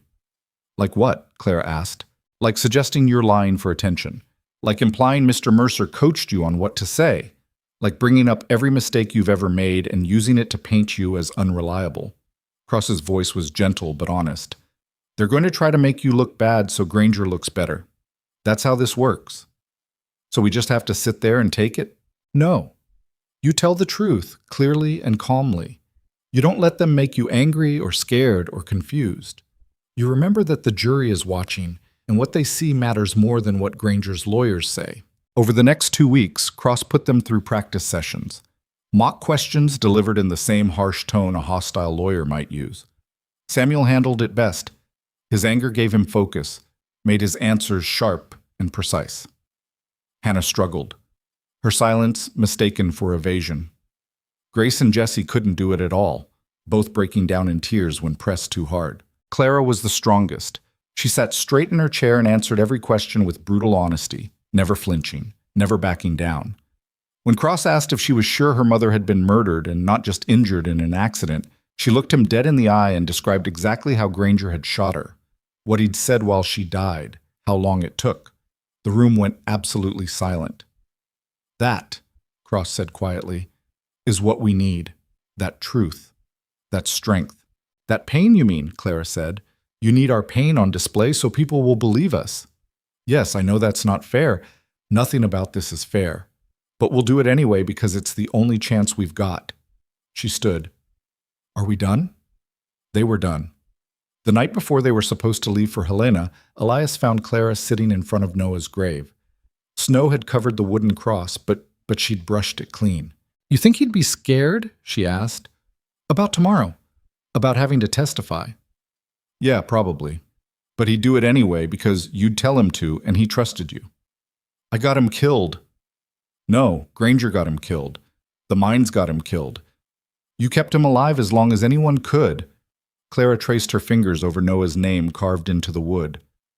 "I dream about him sometimes, about all the kids who didn't make it out. They're still down there in the dark, and I left them. You were 9 years old. What were you supposed to do?" "More. Something. Anything except just survive while they died."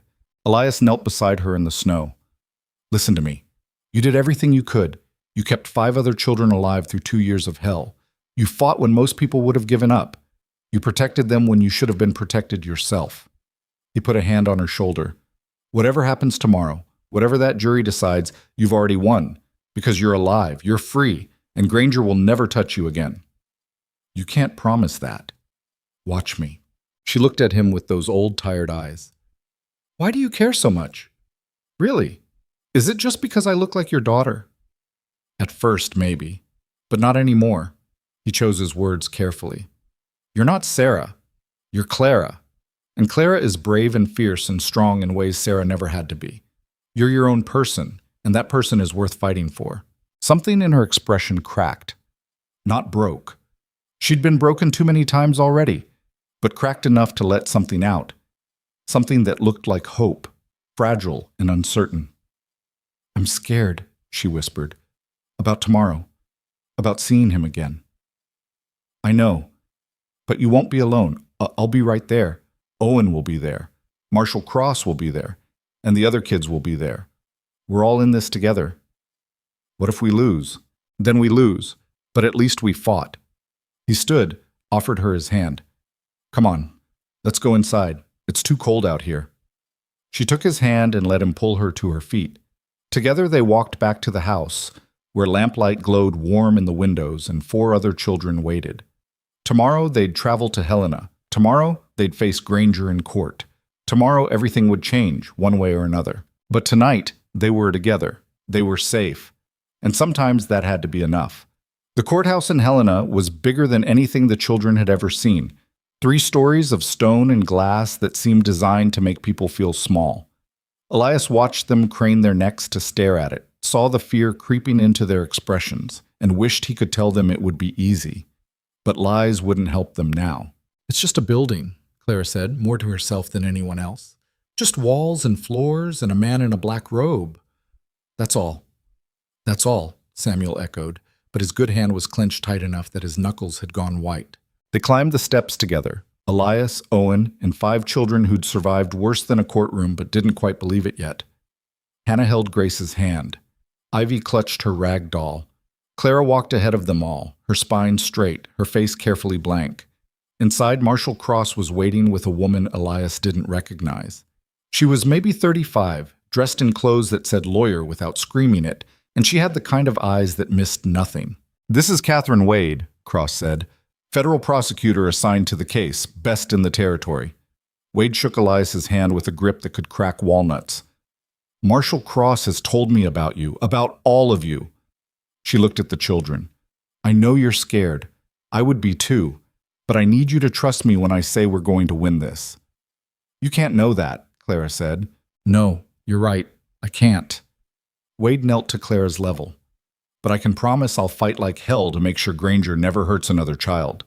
And I can promise that whatever happens in there, you'll be heard, really heard. Maybe for the first time in your lives." "What if they don't believe us?" "Then they don't. But at least you'll know you told the truth, that you stood up when it mattered." Wade stood. "Sometimes that has to be enough." The courtroom filled slowly over the next hour. Elias watched people file in. Journalists with notebooks, citizens curious about the scandal, businessmen whose allegiances were written on their faces. Granger's supporters wore expensive suits and expressions of bored confidence. The opposition looked grimmer, hungrier, like they'd been waiting years for this moment.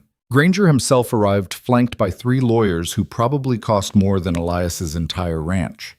The man looked smaller somehow, diminished by the chains around his wrists, but his eyes still held that flat certainty of someone who'd never truly lost anything. When those eyes landed on Clara, Elias saw her flinch, saw her hand reach instinctively for the coat she wasn't wearing. Owen had convinced her to dress properly for court, and she looked uncomfortable in the borrowed dress that was too big and too formal. "Don't look at him," Elias whispered. "Look at me. Look at Owen. Look at anywhere except him." But Clara couldn't seem to help it. Her gaze kept sliding back to Granger like he was gravity, and she was caught in his pull. The bailiff called for order. Judge Marcus Whitmore entered, a man in his 60s with iron gray hair and a face that had forgotten how to smile somewhere around 1870. He surveyed the courtroom with the expression of someone who'd seen every variation of human ugliness and wasn't impressed by any of it. "This court is now in session," he said. His voice could have cut glass. "We're here to examine charges against Silas Granger, including trafficking of minors, unlawful imprisonment, conspiracy to defraud, and multiple counts of murder." "How does the defendant plead?" One of Granger's lawyers stood. "Not guilty on all counts, Your Honor." "Noted." Whitmore looked at Wade. "Prosecution may present opening statements." Wade stood and walked to the center of the room. She didn't have notes, didn't need them. "Your Honor, members of the jury, what you're about to hear will disturb you. It should, because for the past 6 years, Silas Granger has operated a mining empire built on the broken backs of children he purchased, kidnapped, or otherwise acquired through fraud and coercion." She paused. Let that sink in. Not workers. Not employees, children, some as young as 4 years old, forced to work 18-hour shifts in conditions that killed dozens and crippled hundreds more. Granger's lead lawyer, a shark-eyed man named Hutchinson, stood immediately. "Objection. Counsel is making inflammatory statements not yet in evidence." "I'm outlining what the evidence will show," Wade shot back. "Unless Mr. Hutchinson would prefer I skip straight to the part where his client murdered a woman in front of her 9-year-old daughter." The courtroom erupted. Whitmore's gavel came down like a gunshot. "Order. Ms. Wade, save the dramatics for your closing statement. Mr. Hutchinson, sit down. Both of you will conduct yourselves professionally, or I'll hold you in contempt." He glared at them until they both subsided. "Continue, Ms. Wade." "Without the theater." Wade continued, laying out the case in methodical detail. The forged contracts. The bribes paid to officials. The testimony they'd present from survivors. From Barrett. From the workers who'd finally found the courage to speak. By the time she finished, the jury looked sick. Hutchinson's opening was smooth as oil and twice as slippery. He painted Granger as a misunderstood businessman, a job creator who'd given opportunities to orphans who would have starved otherwise. He talked about the food provided, the shelter, the valuable trade skills, made it sound like Granger was running a charity instead of a death trap. These children, Hutchinson said, gesturing toward Clara and the others, have been coached by overzealous law enforcement and a rancher with his own tragic history clouding his judgment. What they claim is abuse was simply the hard but necessary work of frontier life. What they call imprisonment was structure and discipline. Elias felt his hands clench. Beside him, Owen had gone absolutely still in the way that meant violence was close to the surface. "He's going to try to break them," Owen whispered. "On the stand, he's going to make them doubt their own memories." "He can try." The first day of testimony came from Marshal Cross, who walked the jury through the evidence Barrett had provided. Maps showing the full scope of Granger's operation. Ledgers detailing payments to corrupt officials. Photographs of the mine tunnels, so narrow that grown men couldn't stand upright, so dark that the pictures were nearly black. Hutchinson tried to discredit Cross on cross-examination, suggesting he had a vendetta against successful businessmen. Cross just stared at him until the lawyer's questions dried up like spit on a hot rock. The second day brought workers who'd escaped before Clara and the others. A 16-year-old boy missing 3 fingers from a tunnel collapse. A girl of 14 who'd been sold to Granger by parents who needed the money more than they needed her. They testified about the beatings, the starvation rations, the children who died and were buried in unmarked graves behind the processing buildings. Hutchinson tore into them, pointed out inconsistencies in their stories, suggested they were lying for attention or money, implied they were unreliable because of their traumatic backgrounds. He was good at his job in the way that sharks are good at theirs, efficient, ruthless, designed specifically to draw blood. By the third day, when it was time for Clara to testify, the courtroom felt like a powder keg waiting for a spark. Wade called her to the stand. Clara walked forward with her head up, her hands steady, looking smaller than ever in that borrowed dress. The bailiff swore her in. She sat in the witness chair and finally, for the first time since entering the courtroom, looked directly at Granger. The man smiled at her. Not a nice smile. A reminder of power, of all the ways he could still hurt her even from behind those chains. Clara smiled back. No warmth in it, just teeth. "Please state your name for the record," Wade said gently. "Clara Ann Vale." "How old are you, Clara?" 9, almost 10. "And where do you live now?" "With Mr. Mercer, at his ranch outside Black Hollow." Wade walked her through the basics first, how she'd ended up in Granger's operation, how long she'd been there, what the daily routine looked like. Clara answered clearly, her voice never wavering, painting a picture of systematic brutality disguised as business. Then Wade asked about Clara's mother. The courtroom went absolutely silent. Even the journalist stopped writing. "Tell us about your mother, Clara. What happened to her?" Clara took a breath. "Her name was Ann Vale. She was a seamstress. After my father died in the war, she took in sewing to support us." Her voice was steady, mechanical. 2 years ago, some of Granger's men came to our house.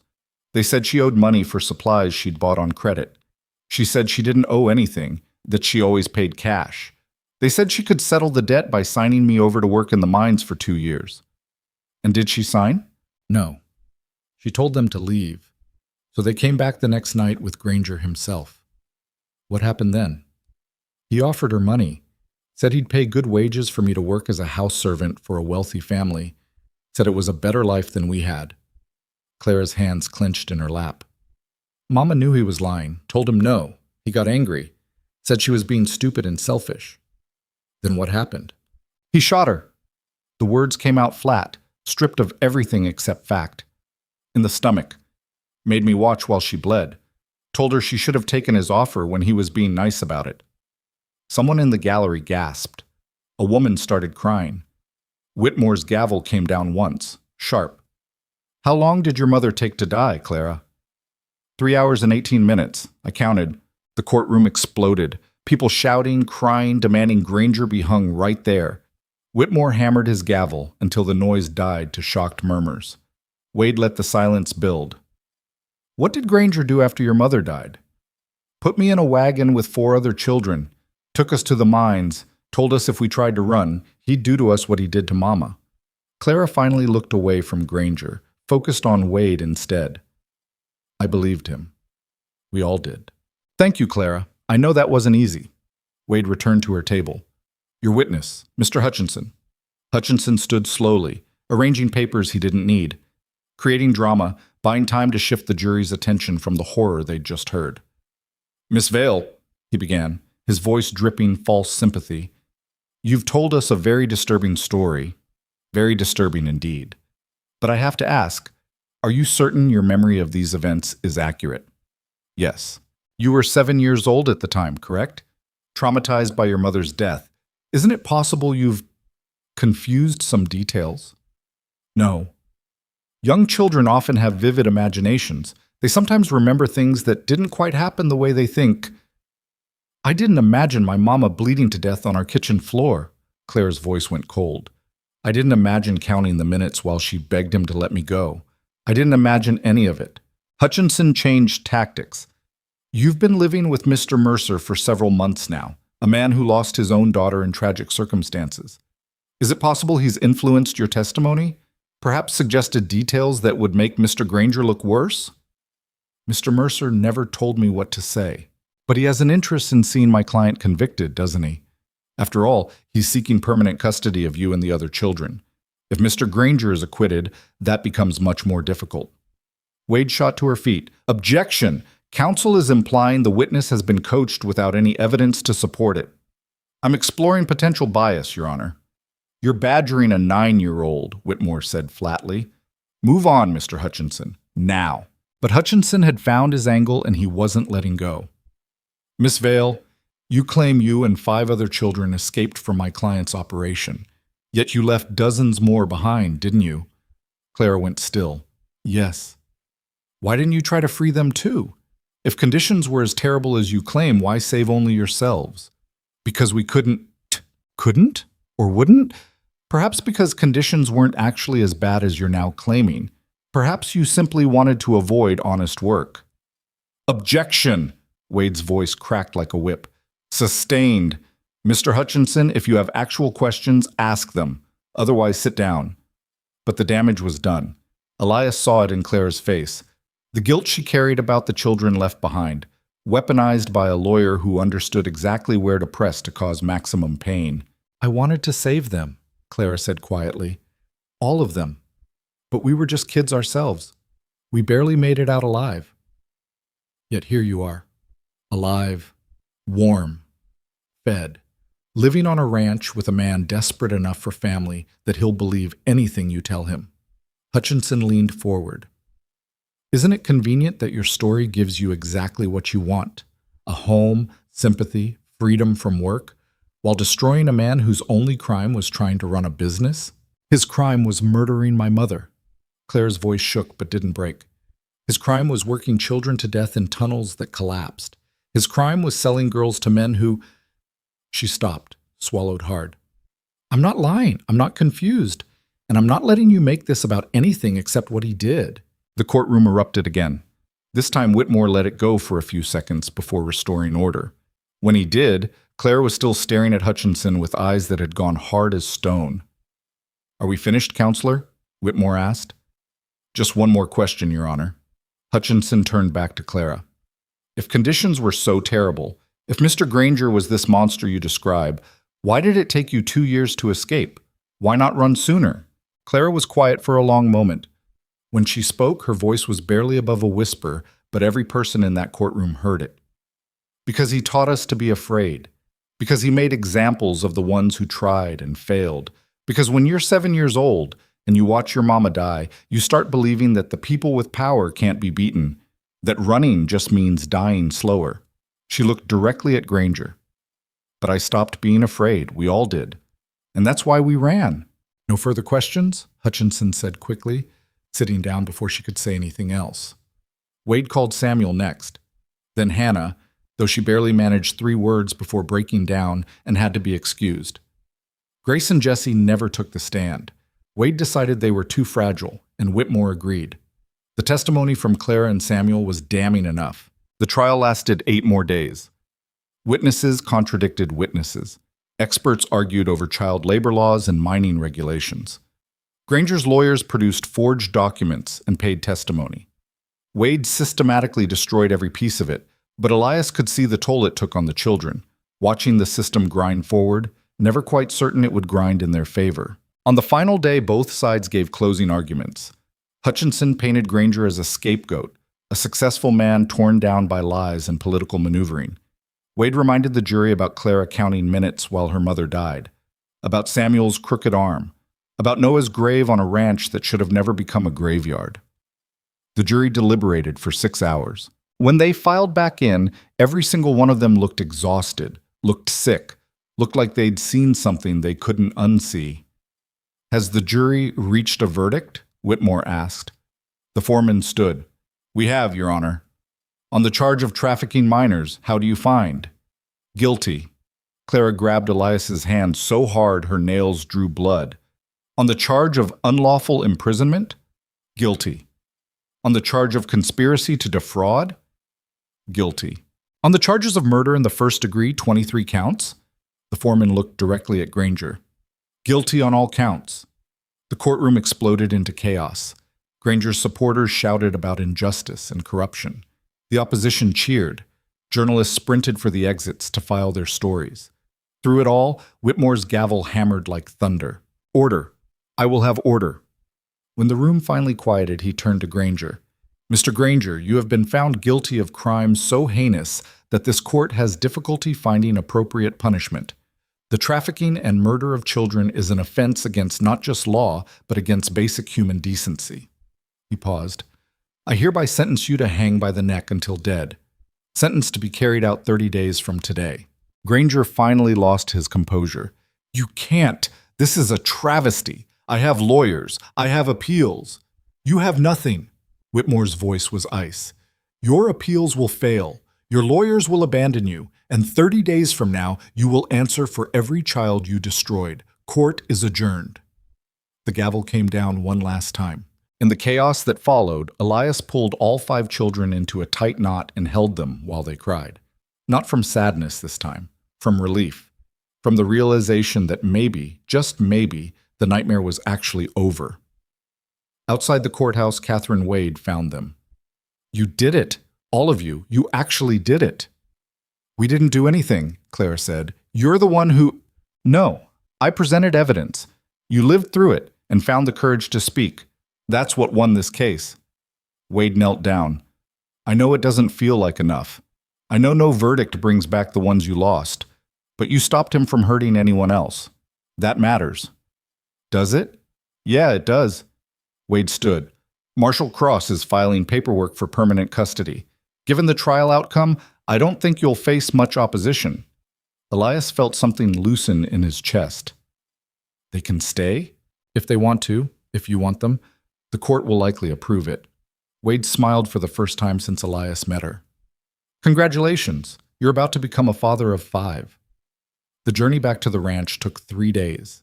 They moved slower than necessary, stopping to camp under stars that seemed brighter than before. Around the fire, the children talked about the trial, about what happened, about the fact that Granger would never hurt anyone again. "I thought I'd feel different," Samuel said, "when they read the verdict. I thought I'd feel, I don't know, happy or something." "But you don't?" Elias asked. "I mostly just feel tired and kind of empty." Samuel poked at the fire with a stick. "Like I spent 2 years being angry and scared, and now I don't know what to do with all that space." "You fill it with something better," Owen said. He'd ridden with them, staying quiet most of the time, just being present. "You build a life. You find things worth caring about. You keep going." "Is that what you did? After you quit being a deputy?" "I'm trying to. Some days are easier than others." Owen looked at the children gathered around the fire. "But having something to fight for helps. Knowing I helped put Granger away, that helps too." Hannah, who almost never spoke, surprised everyone by asking a question. "What happens to the other children? The ones still in the mines?" "Marshall Cross is coordinating with other federal lawmen to shut down the operation," Wade had told them before they left. Every child will be removed and placed in safe homes. Real homes, not orphanages on Granger's payroll. Will they be okay? Eventually, same as you. Elias added more wood to the fire. It'll take time, it'll be hard, but they'll have a chance now. That's more than they had before. They reached the ranch on a clear afternoon, snow sparkling under weak winter sun. The house looked exactly the same, but somehow different, like coming home after being gone for years instead of weeks. Clara was the first one through the door. She stopped just inside, looking around at the patched walls and boarded windows, at the places where bullets had torn through and been hastily repaired. "It's not much," Elias said, "but it's ours, if you want it to be." "I want it to be," Clara said quietly. Then louder, turning to the others. "We all do, right?" They nodded, even Hannah, even Grace and Jessie, who still barely spoke. This broken house with its battle scars and ghosts had become something none of them expected, a place where being damaged was okay, where survival was celebrated instead of questioned. Over the next months, the ranch slowly transformed. Elias taught Samuel to work the land properly, showed him how to read weather and seasons, how to coax life from frozen ground. Samuel took to it with surprising enthusiasm, maybe because it was the first time work meant building instead of surviving. Hannah started drawing. Just sketches at first, the mountains, the house, Duke standing patient in the snow, then portraits of the other children, capturing them in moments of laughter or concentration. She filled pages with images of a life she was learning to believe in. Grace and Jessie remained quiet, but their silence became less about fear and more about preference. They were watchers, content to observe while others talked, finding comfort in the steady rhythms of ranch life. Ivy grew, lost the skeletal thinness that came from starvation, gained color in her cheeks, laughed at things that weren't actually funny because she was 4, and everything was funny when you felt safe. Clara struggled the most. The weight of what she'd carried, keeping the others alive, testifying against Granger, remembering her mother's death, didn't just disappear because they'd won. Some nights Elias heard her crying in the dark, trying to be quiet so she wouldn't wake the others. Some days she snapped at everyone for no reason, her anger looking for targets. One evening, maybe 3 months after the trial, she found Elias on the porch. Spring was threatening to break winter's back, and the air smelled like thawing earth and possibility. "I called you Papa today," she said without preamble. "When I was helping Samuel with the fence, it just came out. I heard. I'm sorry. I know you're not—" "Don't." Elias cut her off gently. "Don't apologize for that, ever. But I'm not Sarah. I'll never be Sarah. No. You're Clara, and Clara is exactly who I want you to be." She was quiet for a long moment. "It's my real mama. I know I got you now, and the ranch, and it's good. It's better than I ever thought I'd have, but I still miss her." "You should miss her. She was your mother, and she died protecting you. That's not something you forget or get over." Elias looked at the mountains in the distance, at the valley spreading out below them. "But missing her doesn't mean you can't be happy here. Both things can be true at the same time." "Is that how you feel about Sarah?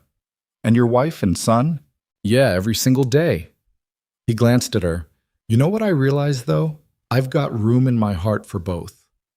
For missing them and loving you kids. It's not one or the other." Clara leaned against the porch railing.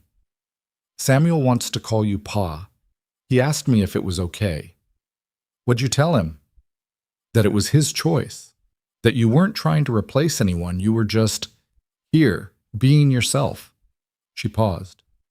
"Was that right?" "That was exactly right." Spring turned to summer. News reached them that Granger had been hanged on schedule, maintaining his innocence to the end. Nobody on the ranch celebrated. Revenge wasn't sweet the way stories claimed. It was just over, finished, a chapter closed. Owen Barrett became a regular presence, helping with the heavy work, teaching the children skills they'd need to survive in a world that wasn't always kind. He and Elias never talked about the past much, just focused on building something better from the pieces that remained. By the time fall arrived, the custody paperwork had been finalized. Elias Mercer was officially the legal guardian of 5 children: Clara Vale, Samuel Gray, Hannah Porter, Grace White, and Jessie White. Ivy Tucker, whose last name they'd discovered from old orphanage records, made 6. 6 children who'd survived hell, and come out the other side, scarred but standing. One afternoon, Elias found himself at the small cemetery where his first family was buried. He hadn't visited much since bringing the children home, too busy living to spend time mourning. But today felt right for it. "I don't know if you can hear me," he said to the graves. "Don't know if there's anything after or if this is just me talking to dirt and memories. But if you're somewhere, I wanted you to know I'm okay now. Better than okay, actually." The wind rustled through the grass. No answer, but Elias hadn't expected one. "I've got kids again, 6 of them. They're nothing like you were. They're harder, sharper, broken in places I can't fix. But they're mine now. Or I'm theirs. Same thing, I guess." He knelt, brushed away leaves that had accumulated on the markers.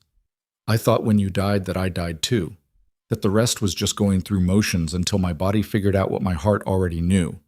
But these kids, they reminded me what it feels like to be needed, to have a reason to wake up that isn't just habit."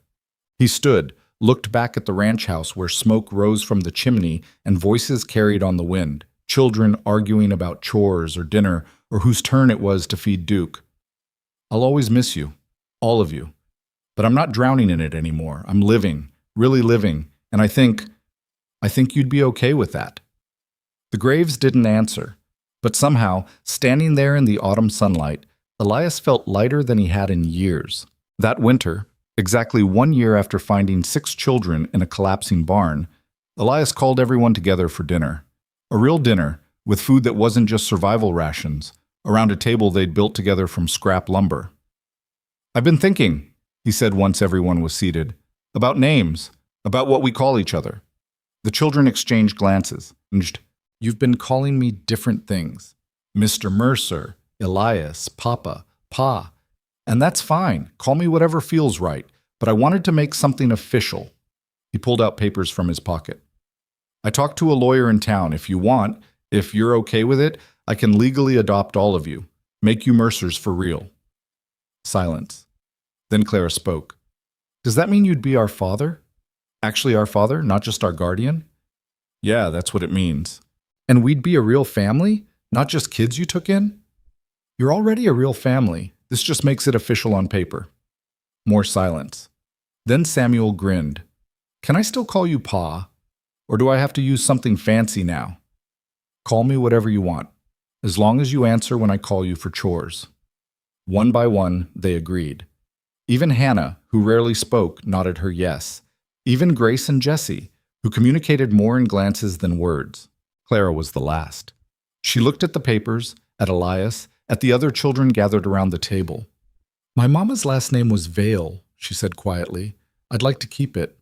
Not forget where I came from." "Then keep it. Clara Vale Mercer. Has a nice ring to it." She smiled, a real smile, the kind Elias had seen maybe twice since meeting her. "Okay. Yes. I want to be adopted. I want to be yours." The paperwork took months to process. By the time it was finalized, spring had returned again, the valley green with new growth. They held a small ceremony at the ranch, just them and Owen and Marshall Cross and Catherine Wade, who'd somehow become friends through the whole ordeal. Judge Whitmore himself rode out to officialize it, probably the first time he'd left his courtroom for something that wasn't business in 20 years. "I've seen a lot of cases in my time," he said while signing the final documents. "A lot of bad situations with worse outcomes. This," he looked at the children, at Elias, at the ranch that had become a home. "This is what the law's supposed to do. Protect the vulnerable, give second chances, create families from the ruins." After he left, after Wade and Cross and Owen had ridden off, Elias sat on his porch and watched his children, his actual, legal, permanent children, playing in the yard. Samuel teaching Ivy how to throw a ball. Hannah drawing while Grace and Jessie looked over her shoulder. Clara standing apart, watching over everyone like she still couldn't quite believe it was real. She caught him looking and came over, settled beside him on the steps. "You ever regret it?" she asked. "Taking us in, fighting for us." "All of it." "Not once. Even though it nearly got you killed? Even though it turned your whole life upside down?" "Especially because of that." Elias watched the sun sink toward the mountains.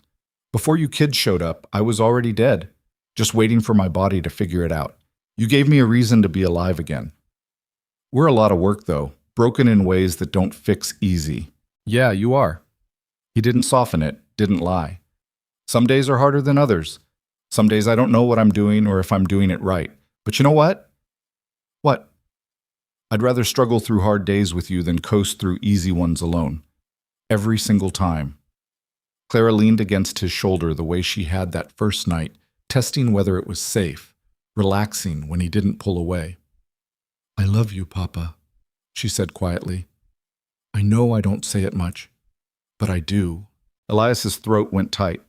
I love you too, Clara. All of you. More than I thought I could love anything after losing my first family. They sat together while the light faded and the children's laughter carried on the evening air. The ranch that had been a tomb for 5 years was alive again, messy and loud and full of broken people learning how to be whole. Elias thought about the scream he'd heard in a blizzard, about the choice he'd made to follow it instead of riding past, about how one decision had led to all of this, the fear and the fighting and the grief, yes, but also the love and the laughter and the possibility of better tomorrows.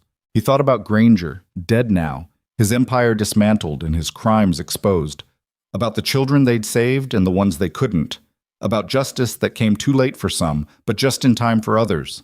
He thought about family and what it meant, not blood or genetics or legal papers, though those could matter, but choice. The choice to stand beside someone when the world turned dark. The choice to fight for them when fighting seemed pointless. The choice to love them even when they were difficult and damaged and scared. Samuel called him for dinner. Clara stood, pulled him to his feet, and together they went inside where 5 other children waited around a table that wasn't fancy, but was theirs. The house that used to echo with silence now rang with noise. The man who used to pray for death now had 6 reasons to wake up grateful. The children who'd survived hell now had a place where broken wasn't permanent, where healing could happen slow and imperfect and real. It wasn't a fairy tale ending. There would be hard days ahead, nightmares and triggers, and moments when the past came crashing back. There would be fights and tears and times when everyone wondered if they'd made a mistake. But there would also be laughter, growth, moments of unexpected joy, birthday celebrations and holiday traditions and ordinary days that felt extraordinary because they were shared. Elias Mercer had learned something in the years since finding 6 children in a frozen barn. He'd learned that family wasn't something you were born into. It was something you built from scratch when you were brave enough to try. It was showing up even when you were scared. It was fighting for people who couldn't fight for themselves. It was choosing love over loneliness, hope over despair, life over the slow death of giving up. And as he sat down to dinner, surrounded by 6 children who called him Papa, or Pa, or Elias, or Dad, depending on their mood, he realized something else. He'd been saved too. Not by the children exactly, but by the act of saving them. By remembering that he was capable of more than grief, that his hands could build instead of just bury, that his heart had room for new love without betraying old memories. The ranch in the valley would always hold ghosts. Sarah and Michael and Elizabeth would always be part of its foundation. But now it held living children too. Loud children, difficult children, children who'd survived impossible odds and were learning day by day that the world could be kind if you were lucky enough to find the right corner of it. And maybe that was enough. Maybe that was everything. Outside, snow began to fall. The first of the season, light and gentle. Inside, the fire burned warm, and 6 children argued about whose turn it was to do dishes while their father smiled and let them figure it out themselves. The frozen scream that changed everything had long since faded into silence. But the echoes remained, transformed into something better. The sound of family, of home, of second chances taken and treasured, of life worth living.